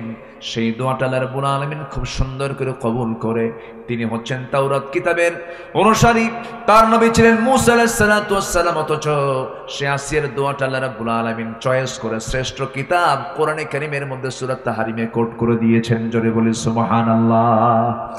তিনি সেই সময় দোয়া করেছিলেন, মৃত্যুর পূর্বে আবেগ জড়িত কণ্ঠে, আবেগ মাখা কণ্ঠে তিনি একটা দোয়া করেছেন। সেই দোয়াটা হলো, রব্বি বিনিলি ইনদাকা বাইতান ফিল জান্নাতি ওয়া নাজ্জিনি মিন ফিরআউনা ওয়া আমালিহি। আল্লাহ তুমি আমার জন্য বানায় দিবা বুয়ুতুন, অনেক ঘর, বাইতুন এক ঘর, তুমি আমাকে একটা ঘর শুধু বানায় দিবা, জান্নাতে বেশি ঘর চাই না। সে একটা ঘর অবশ্যই হওয়া উচিত ইনদাকা, তোমার কাছে, অর্থাৎ তোমার ঘরের দেওয়ালের সাথেই সেই ঘরটা তুমি আল্লাহ আমারে বানাইয়া দিবা। তাহলে বলেন, তাদের ওয়াদা কি তারা ভঙ্গ করেছেন নাকি? আর আমরা সামান্য 1 প্যাকেট বিড়ির প্যাকেট পেলে পরেই আমাদের ঈমান বেঁচে খাই, ঠিক কিনা? অথচ জান্নাত তিনি পাওয়ার জন্য দুনিয়াকে তিনি তুচ্ছ করে, স্বামীকে মাইনাস করে, সংসার জীবনকে মাইনাস করে তিনি আল্লাহর সান্নিধ্যে চলে গেলেন। বাতিল শক্তির কাছে মাথা নত করলেন না। এটাই হচ্ছে আল্লাহর সঙ্গে ওয়াদা পূর্ণ করা। নাম্বার 2 হলো সাধারণ যে অঙ্গীকারগুলো আছে, সে অঙ্গীকার যারা নষ্ট করবে তারা আল্লাহর বিবেকহীন বান্দা হয়ে যাবে। বিবেকবান বান্দা কখনো ওয়াদা ভঙ্গ করতে পারে না। আমার ভাইয়েরা, আল্লাহ রাব্বুল আলামিন সুন্দর করে বলছেন, الذين يوفون بعهد الله ولا ينقضون الميثاق। নাম্বার 3 হলো والذين يصلون ما أمر الله به أن يوصل ويخشون ربهم ويخافون سوء الحساب। নাম্বার 3 হলো যারা আল্লাহর সঙ্গে সম্পর্ক যারা বজায় রাখে, আল্লাহর সঙ্গে সম্পর্ক কন্টিনিউ করার জন্য কয় ওয়াক্ত নামাজ বলেন, আসতে বলুন না, কয় ওয়াক্ত নামাজ। খাবার খেতে হয় আমাদের দেশে কয় বেলা? খাবার না খেলে শরীর সুস্থ না অসুস্থ হয়, অসুস্থ হয়ে যায়। পানি পরিমিত না পান করলে কিডনি ভয় পেয়ে যায়। পরিমিত 3 থেকে 4 লিটার পানি পান না করলে যেমন কিডনি ক্ষতিগ্রস্ত হয়ে যায়, তেমন ঈমান নষ্ট হয়ে যায় কয় ওয়াক্ত নামাজ না পড়লে পরে। বলেন 5 ওয়াক্ত। আসেন দোয়া করে দিই। হ্যাঁ, এই যে 2-1 জন করে উঠতেছে, বুঝলাম না কিছু। বসেন না, একটু বসেন। জি, বয়স হয়ে গেছে তো কিছু বলতে পারছি না। আর একটু সময়, আর একটু আমাকে একটু সময় দেন। আপনি শুধু একা শুনছেন না তো, এই আলোচনাগুলো, এই যে ক্যামেরা রেকর্ড হচ্ছে, ইউটিউব গুলো যাবে, আগামীকালকে কোটি কোটি মানুষ এই আলোচনাগুলো দেখবে। তা আপনি যদি চলে যান, আমি তো আলোচনা আগ্রহ হারায় ফেলবো, তাহলে এই মাহরুম হয়ে যাবে সবাই। যদি আপনি শুনছেন হাজার হাজার, আর এই আলোচনা চলে যাবে কোটি কোটি মানুষের কাছে। বলি আলহামদুলিল্লাহ। তাহলে এখানে আপনার উপস্থিত থাকার দরকার আছে না নাই? আচ্ছা, একটু বসেন। তা আল্লাহর সঙ্গে সম্পর্ক বজায় রাখার জন্য কন্টিনিউ কয় ওয়াক্ত নামাজ বলেন তো? বলেন কয় ওয়াক্ত নামাজ? 5 ওয়াক্ত নামাজ। নামাজ তো পড়বই আমরা। নাম্বার 4 হলো আল্লাহকে ভয় করব। আল্লাহকে যদি ভয়ের মতো ভয় করতে পারি, আমার দ্বারা কোনোদিন সগীরা গুনাহ হতে পারে না। আমার দ্বারা কবিরা তো দূরেই থাকলো, সগীরা গুনাহটা পর্যন্ত কখনো হতে পারে না। এই জন্য সবচাইতে ভয় করব আমরা কাকে? বলুন কাকে? কাকে? আল্লাহকে ভয় করব, বিচার দিবসকে ভয় করব। আমার বন্ধুগণ, আল্লাহ রাব্বুল আলামিন বলছে, বান্দা তুই আমার সঙ্গে সম্পর্ক রাখ। আমার নবীজি নামাজে মাঝে মাঝে দাঁড়াতেন, শিশুর মতো কাঁদতেন। কিসের মতো বলেন? শিশুর মতো কাঁদতেন। আমরা যখন আল্লাহর কাছে কাঁদবো, লজ্জা নিয়ে কাঁদবো না বেহায়া হয়ে কাঁদবো? বলেন বলেন বলেন। বেহায়ের মতো কাঁদতে হবে, আল্লাহর কাছে বেহায়ের মতো চাইতে হবে। একবার চাইবেন আর চাবেন না। না, দুনিয়ার মানুষের কাছে আপনি বারবার চাবেন, মানুষ আপনাকে বেহায়া বলবে, শরমহীন বলবে, শরম নাই, লজ্জা নাই। কিন্তু আমার আল্লাহ বলেন, বান্দারা আমার কাছে যত বেশি চাস, আমি আল্লাহ তত বেশি খুশি হয়ে যাই। আমার কাছে চারে উদউনি আস্তাজিব লাকুম, আমাকে ডাক, আমি তোমার ডাকে সাড়া দেব। আমি তোমার ডাকে অবশ্যই সাড়া দেব। কেন সাড়া দেব না? অবশ্যই তোমার ডাকে আমি সাড়া দেব। বান্দা তুই আমার দিকে 1 হাত আগাবি, আমি তোর দিকে 10 হাত আগাবো। তুই আমার দিকে হেঁটে হেঁটে আসবি রে বান্দা, আমি তোর দিকে দৌড়া দৌড়া যাব। আল্লাহ আমাকে দারুণ ভালোবাসেন। আমার ভাইয়েরা, প্রত্যেক রাতে আকাশে, এই দুনিয়ার আকাশে প্রত্যেক রাতে আল্লাহ রাব্বুল আলামিন চলে আসেন, শেষ রাতের দিকে আসেন। এবং শেষ রাতে শয়তানও কম না, প্রত্যেক বান্দার শিওরে বসে। শিওরে বসে শয়তান করে কি? 3টা গিট মেরে দেয়। 3টা গিট মেরে দিয়ে সে চুপ মেরে থাকে। 3টা গিট মেরে দেয়। রাসূল বলেন, সেই 3টা গিট যদি তোমরা ছুটাতে চাও, তোমরা 3টা আমল করো, শয়তানের 3 গিট ছুটে যাবে। নাম্বার 1 হলো, প্রথম গিট যদি ছুটাতে চাও, ওই সময় শয়তান 3টা গিট মেরে আবার ওয়াজও করে, আলাইকা লাইলুন তাফিল, আলাইকা লাইলুন তাফিল, তোমার জন্য রাতটা বড় লম্বা, তোমার জন্য রাতটা বড় লম্বা, ঘুমাও ঘুমাও। ওই সময় যদি বান্দা সেই শয়তানের ওয়াজটাকে যদি গ্রহণ না করে, যদি ঘুম থেকে যদি তার পিঠটাকে সরায় নিয়ে যদি বসে পড়ে, ঘুম থেকে উঠে যে বসে পড়লো, শয়তানের একটা গিট ছুটে গেল। সুবহানাল্লাহ বলেন। রাসূল শিখায়া দিচ্ছেন। কে শিখায়া দিচ্ছেন? রাসূল শিখায়া দিচ্ছেন। আবার যখন সে বিছনা থেকে উঠে যখন ওযু করার জন্য যখন ওযুর প্রস্তুতি নিয়ে নিল, ওযু শেষ হওয়ার সঙ্গে সঙ্গে আরেকটা গিট ছুটে গেল। যখন বান্দা ওযু সম্পূর্ণ করে যখন মসজিদের দিকে রওনা করে দিল, প্রত্যেকটা কদমে কদমে নেকি লেখা শুরু হয়ে গেল। বান্দা যখন নামাজ শুরু করে দেয়, শয়তানের 3 নম্বর গিটও ছুটে চলে যায়। 24 ঘন্টা শয়তান ওই বান্দার কাছে এসে ওয়াসওয়াসা দেওয়ার সাহস পায় না। জোরে বলি সুবহানাল্লাহ। সবাইকে 3 গিট ছুটাবেন কি? কোন দিন থেকে বলেন? কোন দিন থেকে? আজকের থেকে। জোরে বলি ইনশাআল্লাহ। আমার বন্ধুগণ, এই শেষ রাত্রি আবার আমার আল্লাহ নিজে আসেন, নিজেই তিনি ডাকেন। কাকে ডাকেন? কাকে ডাকেন বলেন? আমাকে আমাকে আমাকে ডাকেন। চিন্তা করা যায়, কে ডাকেন? কে ডাকেন? আল্লাহ ডাকেন। এটা কি ভাগ্যবানের বিষয় না? বলেন তো, ভাগ্যের বিষয়। আমাকে ডাকেন, আমি আব্দুল্লাহ আমিন, আমাকে ডাকেন। এই ভাইকে ডাকেন, আপনাকে ডাকেন, গোটা দুনিয়াবাসীকে ডাক দিয়ে বলছেন, আলা মিন মুস্তাগফিরিন ফাগফিরালাহ ফিস সামাঈদ দুনিয়া। দুনিয়ার আকাশে আসেন। আমার আল্লাহ তাআলা যে দুনিয়ার আকাশে আসেন, তিনি তো দুনিয়ার আকাশে থাকেন না। তার অবস্থানটা হলো, মূল জায়গাটা হলো আরশে আজিম। যার শাজিমটা 1 আকাশ নয়, 7 আকাশের উপরে। জোরে বলেন সুবহানাল্লাহ। আল্লাহ বলছেন, বান্দা আমি 7 আকাশ থেকে প্রথম আকাশে আসি, 6 আকাশ পেরিয়ে প্রথম আকাশে এসে আমি তোকে বলি, তুই আমার কাছে মাফ চা, আমি তোকে মাফ করে দেব। এটা কম কথা? বিশাল ব্যাপার। আমার ভাইয়েরা, আমার আল্লাহ কত দূরে আছেন দেখেন। সাব্বিহ ইসমা রাব্বিকাল আ'লা, সবার উপরে তিনি আছেন। আমরা যেখানে বসে আছি, এই বসে থাকা জায়গা থেকে, এটা হলো মহেশপুর জেলা, কি বলে, ঝিনাইদহ জেলার মহেশপুর থানার কি পোড়াদা গ্রাম। এই জায়গা থেকে ঠিক আমরা যদি দিনের বেলা যদি দেখি, সূর্য আকাশে দেখা যায়, রাতের বেলা চাঁদ দেখা যায়, আর মিটি মিটি করে জ্বলা কিছু তারকা দেখা যায়। আমার বন্ধুগণ, এই পৃথিবী একটা ছোট্ট জায়গা সূর্যের তুলনায়। এই পৃথিবীর চাইতে সূর্য হলো 13 লক্ষ গুণ বড়। আবার ওই সূর্যের চাইতে ওই যে মিটি মিটি করে জোনাকির মতো করে জ্বলা যে তারকাগুলো আমরা দেখতে পাই, অসংখ্য তারকা, সেই তারকাগুলো সূর্যের চাইতে বেটেল জুইস একটা তারকা আছে 33 কোটি গুণ বড়। জোরে বলে সুবহানাল্লাহ। আবার বেটেল জুইসের মতো একটা দুইটা তারকা নয়, সুপারনোভা, আড্রা, বেটেল জুইস, এরকম করে প্রক্সিমা সেন্ট্রাই সহ যত তারকাগুলো আছে একটা দুইটা নয়। প্রত্যেকটা গ্যালাক্সির ভিতরে কোটি কোটি বিলিয়ন বিলিয়ন তারকা আল্লাহ রাব্বুল আলামিন রেখে দিয়েছেন। কোটি কোটি গ্যালাক্সির ভিতরে মহাশূন্যের মধ্যে আল্লাহ পাক সেটা ঝুলায় রেখেছেন। জোরে বলে সুবহানাল্লাহ। এমনও কিছু তারকা আছে যে তারকার আলো আজ পর্যন্ত দুনিয়াতে আসেই নাই, এত দূরে সেই তারকা। আমার বন্ধুগণ, মানুষ সূর্যের কাছে যেতে পারবে না, কারণ সূর্যের তাপমাত্রার কাছে মানুষ জ্বলে পুড়ে ছারখার হয়ে যাবে। চাঁদের দেশে মানুষ গেছে, চাঁদের কোনো তাপ নাই, এই জন্য চাঁদের দেশে মানুষ যেতে পেরেছে। ওই চাঁদের দেশে সফর করলো মানুষ, মঙ্গল গ্রহে গেছে মানুষ। কিন্তু মানুষ যদি চিন্তা করে, চাঁদ দেখলাম, মঙ্গল গ্রহ দেখলাম, একটু আমরা তারকার দেশে যাব, তারকা তারও দূরে। পৃথিবীর সবচেয়ে নিকটবর্তী তারকার নাম হলো প্রক্সিমা সেন্ট্রাই। প্রক্সিমা সেন্ট্রাই যদি কেউ যেতে চায়, দুনিয়ার কোনো যানবাহনে চড়ে যেতে পারবে না, তবে চেষ্টা করলে করতে পারে নভোযান দিয়া।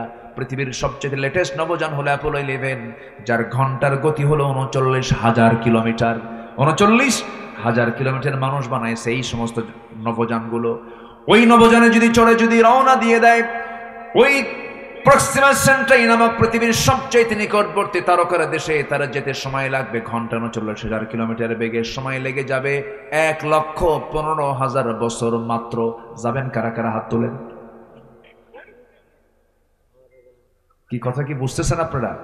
আমি আজকে মনে হয় একটু আপনাদের কষ্ট দিচ্ছি বেশি না? আমি খুব ডিপ আলোচনায় আজকে চলে গেছি। আমি আজকে সায়েন্স নিয়ে, বিজ্ঞান নিয়ে কথা বলতেছি। কি আপনারা কি কষ্ট পাচ্ছেন নাকি আপনারা? তাহলে বলেন তো, আমি বাঁচবো কয়দিন? 60 থেকে 70-80 বছর। আর 39,000 কিলোমিটার বেগে ওই তারকার দেশ, পৃথিবীর সবচেয়ে নিকটবর্তী তারকার দেশে যেতে সময় লাগতেছে হলো 1,14,000 বছর। আল্লাহু আকবার বলেন। 1,14,000 বছর যদি সময় লেগে যায় এই ছোট্ট এই পৃথিবীর সবচেয়ে নিকটবর্তী তারকার দেশে, আপনি আসমান পাবেন কোন দিন? আল্লাহ বলতেছে, বান্দা, আমি দুনিয়ার আকাশে এসে আমি তোকে মাফ করার জন্য দাঁড়ায় থাকি। আল্লাহু আকবার বলেন। এবং আল্লাহ নিজে বলছেন, আল্লাহ বলছেন, বান্দা, তুই যদি তোর দিলটা যদি 5 ওয়াক্ত নামাজের জন্য যদি মসজিদে ঝুলায় রাখিস, আমি তোকে আমার আরশে আজিমের ছায়ায় তোকে জায়গা দিয়ে দেব। কোন যানবাহনে যাবেন? দুনিয়ার কোন যানবাহনে যাওয়া সম্ভব? আমাকে সুন্দর করে ফ্লাইটে চড়ে আরশে আজিমের ছায়ায় জায়গা করে দিবেন, তিনি আমার কে? আরো জোরে বলেন, তিনি আমার কে? নামাজকে ছাড়বো না ধরবো? নামাজকে ছাড়বো না ধরবো? আপনার গ্রামকে আপনি মানসিকতায় নিয়ে আসেন। আপনার গ্রামে কারা নামাজ পড়ে না, তাদেরকে তালিকা করবেন। কারা পর্দায় থাকে না, কোন ঘর থেকে? যুবকরা, তোমরা মাথায় নাও, তোমাদের হাতে আগামীর বাংলাদেশ, ঠিক কিনা? তোমরা মাত্র 35 মিনিট সময় দিয়ে ভাঙ্গা হেলিকপ্টারে দিল্লি পাঠায় দিছো, ঠিক কিনা? আগামীর বাংলাদেশ তোমরাই গড়বে। তোমরা সিদ্ধান্ত নাও, তোমার গ্রামের কোন মহিলা বোরকা ছাড়া বের হয়? ওই গ্রামের ওই বাড়ির মুরব্বীকে বলো, এই গ্রামে বসবাস করতে হলে বোরকা ছাড়া বের হওয়া যাবে না। তা'মুরুনা বিল মা'রুফ ওয়া তানহাউনা আনিল মুনকার। এরপরে তোমার গ্রামের মাতব্বর যদি নামাজ না পড়ে, বলবা আপনি নামাজ ধরেন, মাতব্বরে টিকে রাখেন। একবার, দুবার, তিনবার বলার পরও যদি সে নামাজ না পড়ে, বিড়ি খায়, এরকম যদি মাতব্বর হয়, চরিত্রহীন হয়, একদম ধমক দিয়ে বলবে, আপনার মাতব্বরি ছুটা দিলাম, বেনামাজির কোনো মাতব্বরি চলবে না আমাদের গ্রামে, ঠিক কিনা? বাস, এরকম করে সতর্ক হও। 64,000 গ্রামকে তোমরা ঠিক করে ফেলো। আগামীর বাংলাদেশ কোরআনের বাংলাদেশ হয়ে যাবে ইনশাআল্লাহ। আল্লাহ কবুল করেন, জোরে বলি আমিন। কষ্ট পাচ্ছেন মনে হয়? বিবেকবান কারা? 9টা বৈশিষ্ট্য আছে যার ভিতরে। কয়টা বৈশিষ্ট্য বলেন? আমি কেবল 4টা বলেছি, আরো 5টা আছে। নুরু, ওয়াজ কি শেষ না শুরু?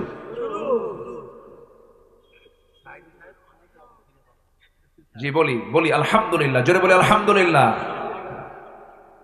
আমার ভাইরা, আল্লাহ রাব্বুল আলামিন এবার বলছেন والذين يصلون ما أمر الله به أن يوصل ويخشون ربهم ويخافون سوء الحساب জোরে বলুন আল্লাহু আকবার।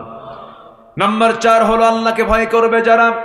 নাম্বার 5 হলো বিচার দিবসকে ভয় করবে যারা। নাম্বার 6 হলো সন্তুষ্ট চিত্তে সবর করবে যারা আল্লাহর প্রতি। ধৈর্য আগে না নামাজ আগে? বলেন বলেন বলেন। ধৈর্য আগে। দেখবেন কিছু কিছু অধৈর্যশীল নামাজি আছে, ইমাম সাহেব নামাজ একটু লম্বা করলে পরে পিছন থেকে গলা খেকু মারে। আছে না নাই?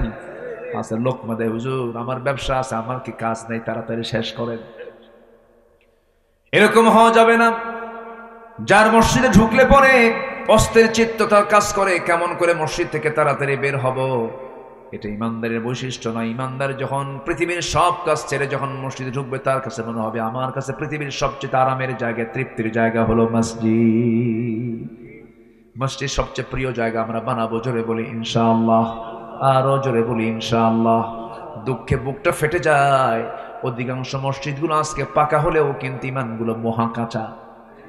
ফজরের সময় মুসল্লি খুঁজে পাওয়া যায় না। একটা গ্রামকে আদর্শ গ্রাম বলবেন কেমনে? 1 নম্বর তালিকায় বৈশিষ্ট্য বলবেন। 1 নম্বর বৈশিষ্ট্য একটা আদর্শ গ্রামের, ফজরের সময় সবচেয়ে মুসল্লি বেশি হবে সেই গ্রামের। কি ঠিক কিনা? সেই গ্রামের মসজিদের মুসল্লি সবচেয়ে বেশি হবে কোন কোন কোন সময়? ফজরে। কারণ ফজরের সবাই কোথায় থাকে? বাড়ি থাকে। বাড়ি থেকে সে মসজিদে চলে আসবে। জোহরে কাম থাকে, অফিসে থাকে, বিভিন্ন জায়গায় যায়। জোহরের মুসল্লি কাউন্টেবল নয়, আসরের মুসল্লি কাউন্টেবল নয়। এই জন্য রাসূল বলেছেন, যে ব্যক্তি ফজর নামাজ এবং এশার নামাজ বা জামাতে পড়বে, আল্লাহ রাব্বুল আলামিন গোটা রাত কিয়ামুল লাইলের সমান সওয়াব তার আমলনামায় দিয়ে দিবে। বাড়ি থেকে নামাজ পড়বা না, জামাতে পড়বা না, দেখো আমি কি অফার দিয়ে দিলাম। আল্লাহু আকবার বলেন। গোটা রাত নামাজের সওয়াব পাবো আমরা কখন? বলেন ফজর এবং এশার নামাজ কোথায় গিয়ে? জামাতে গিয়ে নামাজ পড়বো, জোরে বলি ইনশাআল্লাহ। জামাতে নামাজ পড়তে হবে। জামাতে নামাজ পড়ার জন্য রাসূল তাকিদ দিয়েছেন। আমার নবীজির কাছে এক অন্ধ সাহাবী এসে বলছে, হুজুর আমি অন্ধ মানুষ, চোখে দেখি না, আমি কি জামাতে নামাজ পড়বো নাকি? রাসূল বললেন, তুমি কি একা একা যেতে পারো নাকি? হ্যাঁ যেতে পারি। রাসূল বলেন, তবু তুমি জামাত ছাড়বে না, তবু জামাতে নামাজ পড়বা, জোরে কোন সুবহানাল্লাহ। আমার বন্ধুগণ, সবর থাকতে হবে, ধৈর্য থাকতে হবে। ধৈর্য আবার 3 প্রকার।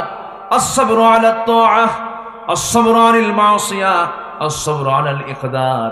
এই 3টার সমন্বয় হলো ধৈর্য। ধৈর্য আছে যার ইমানটা টিকবে তার। কিছু কিছু লোক আছে এত ধৈর্যহীন, বউয়ের সঙ্গে গন্ডগোল হলে পরে তালাকের কথা মুখে আনে, আসে না নাই বলেন? কিছু হইলেই তালাক, কিছু হইলেই তালাক। সেদিন এক মহিলা আমারে ফোন দিয়ে বলে, হুজুর আমার স্বামী তো সকাল সন্ধ্যা তালাক দেয়, আমি কি আসি না নাই? কি কথা কি বুঝতেছেন? আমারে কয়, হুজুর আমার স্বামী সকালে তালাক দেয়, বিকেলও তালাক দেয়, আমি কি আসি না নাই? কন্ত এরকম কিছু বেকুব আছে না নাই বলেন তো? কিছু হইলেই তালাক মারে।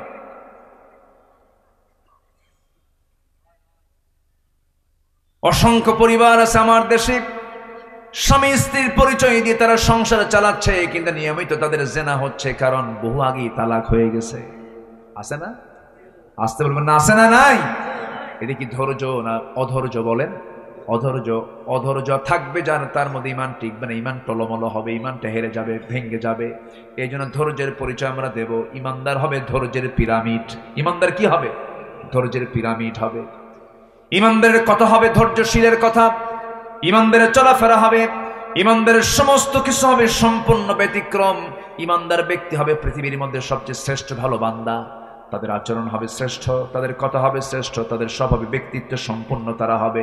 ব্যক্তিত্বহীন কখনো ইমানদার হতে পারে না, ঠিক কিনা আমার ভাইয়েরা? নাম্বার 7 হলো আল্লাহ রাব্বুল আলামিন বলেন, والذين صبروا ابتغاء وجه ربهم وأقاموا الصلاة وأنفقوا مما رزقناهم سرا وعلانية ويدرؤون بالحسنة السيئة أولئك لهم عقبى الدار। জোরে বলুন আল্লাহু আকবার। নাম্বার 7 হলো যারা নামাজ কায়েম করবে, নামাজ কায়েমের সংগ্রাম কিন্তু সহজ কাজ নয়। নামাজ আদায় করা সহজ, আপনাকে আমেরিকার প্রেসিডেন্টও আপনাকে মানা করবে না নামাজ পড়তে, ইংল্যান্ডও আপনাকে নামাজ পড়তে মানা করবে না, নরেন্দ্র মোদী আপনাকে নামাজ পড়তে বাধা দেবে না। কিন্তু আপনি যখন বলবেন এই ভূখণ্ডে আমি নামাজ কায়েম করতে চাই, নামাজ কায়েমের সংগ্রাম করতে চাই, তখন আপনাকে জঙ্গির মামলা দিয়ে আপনাকে জেলখানায় ঢুকাবে, ঠিক কিনা? 16 বছর তারা করেছে এমন কিছু। এই 16 বছর তারা দেশ শাসন করেছে, শাসন না শোষণ।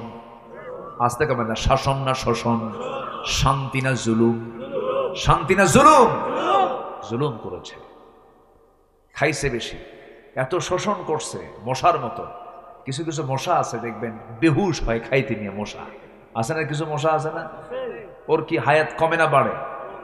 বলেন বলেন, কমে যায়। যে বেশি খায় তার হায়াত কি কমে যায়। আর কিছু মশা আছে খুব স্ট্যান্ডার্ড, আপনি টের পাওয়ার কোনো কায়দাই নাই, এত সুন্দর করে খায়া চলে যায়, আপনি টেরই পান নাই। আপনি আছে না, এরকম আছে না? আচ্ছা, ওর অপারেটিং সিস্টেমটা খুব সুন্দর। মশা আপনার চামড়ায় যখন পড়ে তখন কিন্তু ডাইরেক্ট অ্যাকশনে যায় না, আগে মশাটা পড়ার পর আগে চামড়ার চতুর্পাশে যেখানে হুল ফুটাবে তার চতুর্পাশে অ্যানেস্থেসিয়া করে। অ্যানেস্থেসিয়া হচ্ছে মেডিকেলের ভাষায় হলো অবশ। কি করে? অবশ করে, অ্যানেস্থেসিয়া করে চতুর্দিকে অবশ বানায়। এরপর আস্তে আস্তে করে সে তার হুলটা ফুটায় দেয়, যেন রক্ত শোষণে যেন সলিমুদ্দিন না টের পায়। টের পাইলেই তো থাপ্পড় খাইলে শেষ হয়ে যাবে, কথা বোঝেন নাই?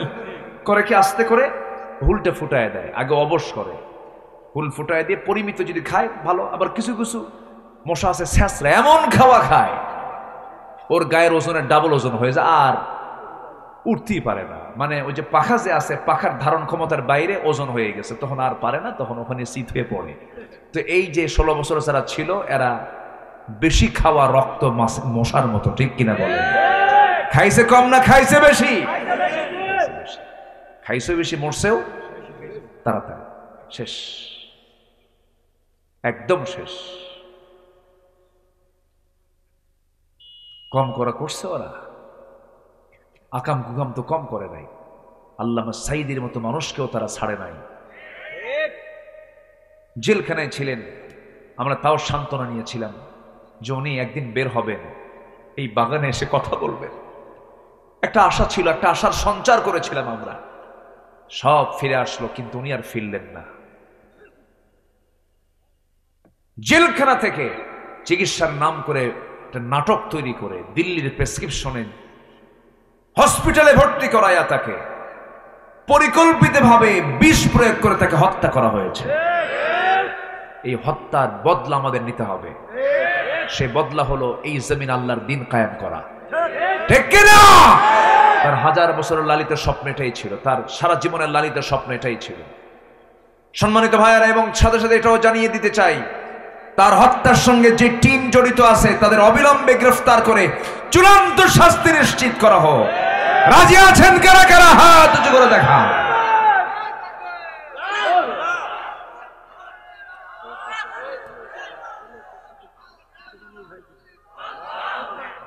আল্লাহ কবুল করেন, জোরে বলে আমিন, আরো জোরে আমিন, আরো জোরে আমিন। সম্মানিত ভাইয়েরা, নামাজ কায়েমের কাজ কুসুমাস্তীর্ণ নয়। রাসূল মার খেয়েছেন, আমাকে আপনাকে মায়ের খাওয়ার প্রস্তুতি নিতে হবে। নামাজ কায়েমের সংগ্রাম আমাকে আপনাকে এগিয়ে আসতে হবে। 16 বছর কত মানুষ বৈধ স্ত্রীর কাছে যেতে পারেন নাই, ঠিক কিনা বলেন?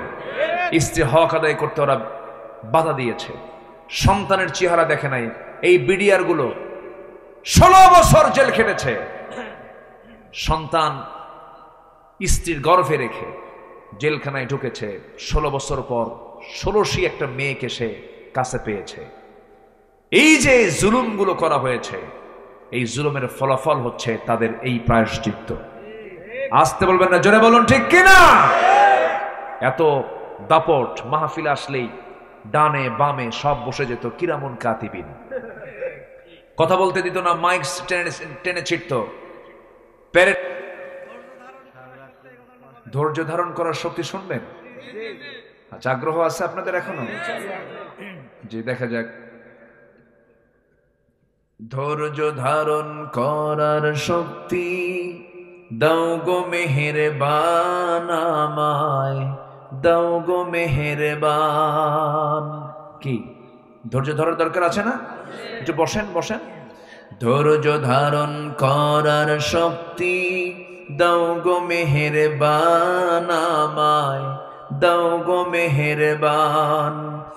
বুকের ভেতর ব্যথার নদী বইছে অবিরাম, বইছে বইছে অবিরাম।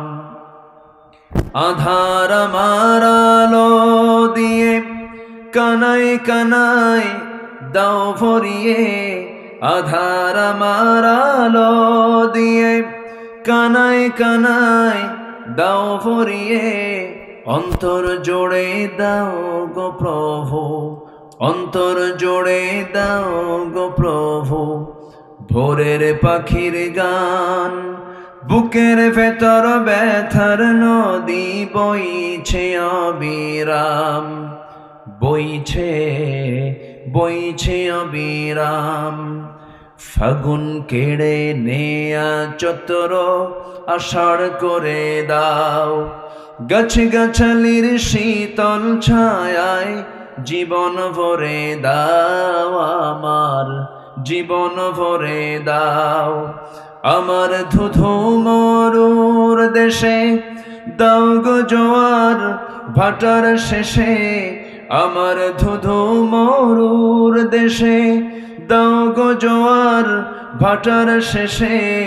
পারাবারের বাউরি বাতাস, পারাবারের বাউরি বাতাস আমায় করো দান।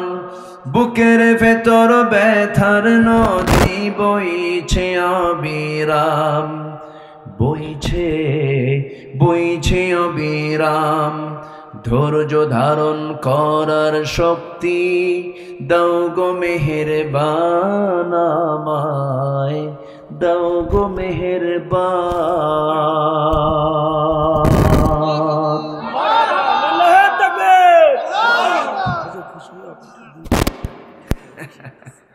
আচ্ছা আসুন আমরা কার কাছে চাবো? আমরা বলেন তো আল্লাহর কাছে আমরা চাবো। আল্লাহ যেন আমাদের গুনাহগুলোকে মাফ করে দেন।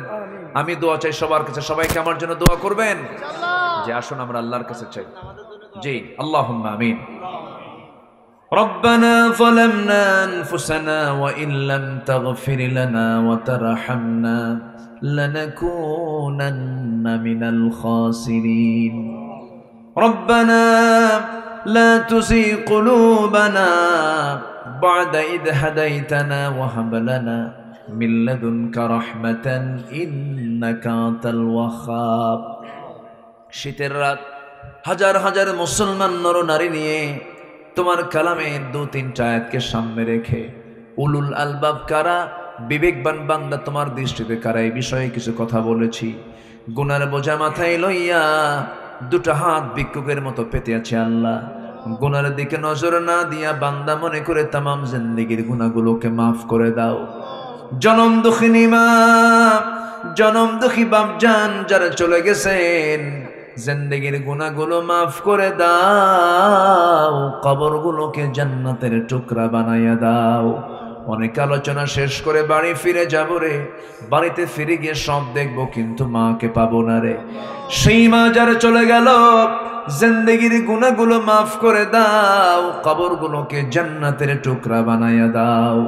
আব্বা আম্মার জন্য কি দোয়া তাও শিখায় দিয়েছো, হাত উঁচু করে আল্লাহ শেখানো দোয়াটা পড়া চিৎকার মেরে মেরে সবাই বলুন রব্বির হামহুমা কামা রব্বায়ানি সগীরা। সবাই বলুন রব্বির হামহুমা কামা রব্বায়ানি সগীরা, রব্বির হামহুমা কামা রব্বায়ানি সগীরা।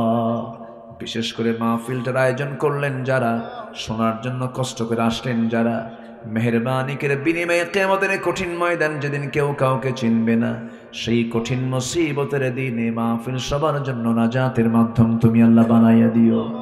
আল্লাহ এই দুনিয়া ছেড়ে কোন দিন বিদায় নেব জানি না রে, করে ডান হাতে আমলনামা না আসা পর্যন্ত মরণ দিও না।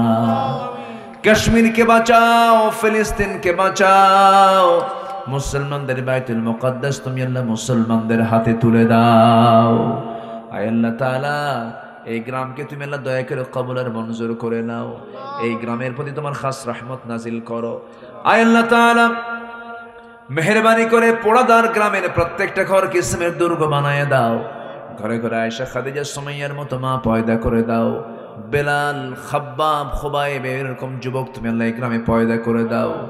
দুনিয়া ছেড়ে যেদিন বিদায় নেব রে, টেনে হেঁচড়ে ঘর থেকে বের করে দিয়া, কাপড় চোপড় সব কিছু দিয়ে কেটে ফেলে দিয়া, গোসল করায় দিয়া, কাফনের কাপড় পরায় দেবে, কবরে শোয়া দেবে, বাঁশ চাপা দেবে, মাটি চাপা দেবে। 24 ঘন্টা লাগবে না মাথার চুলগুলো খসে খসে পড়বে। 3 দিন লাগবে না চামড়াগুলো গলে গলে পোকার পেটের খাবার হবে। 7 দিন লাগবে না পেটের নাড়ি ভুড়ি সব চোখ মুখ কান নাক দিয়ে বের হওয়া শুরু হয়ে যাবে। মাত্র 3টা মাস, 3 মাস কবর খনন করে যদি দেখা হয় কয়েকটা হাড় ছাড়া কিছুই খুঁজে পাওয়া যাবে না রে আল্লাহ। এই তো দুনিয়ার জীবন রে আল্লাহ। সে অন্তিম সময়ে যখন চলে আসবে জামানে জারি করে দিও লা ইলাহা ইল্লাল্লাহু মুহাম্মাদুর রাসূলুল্লাহ। আসসালামু আলাইকুম।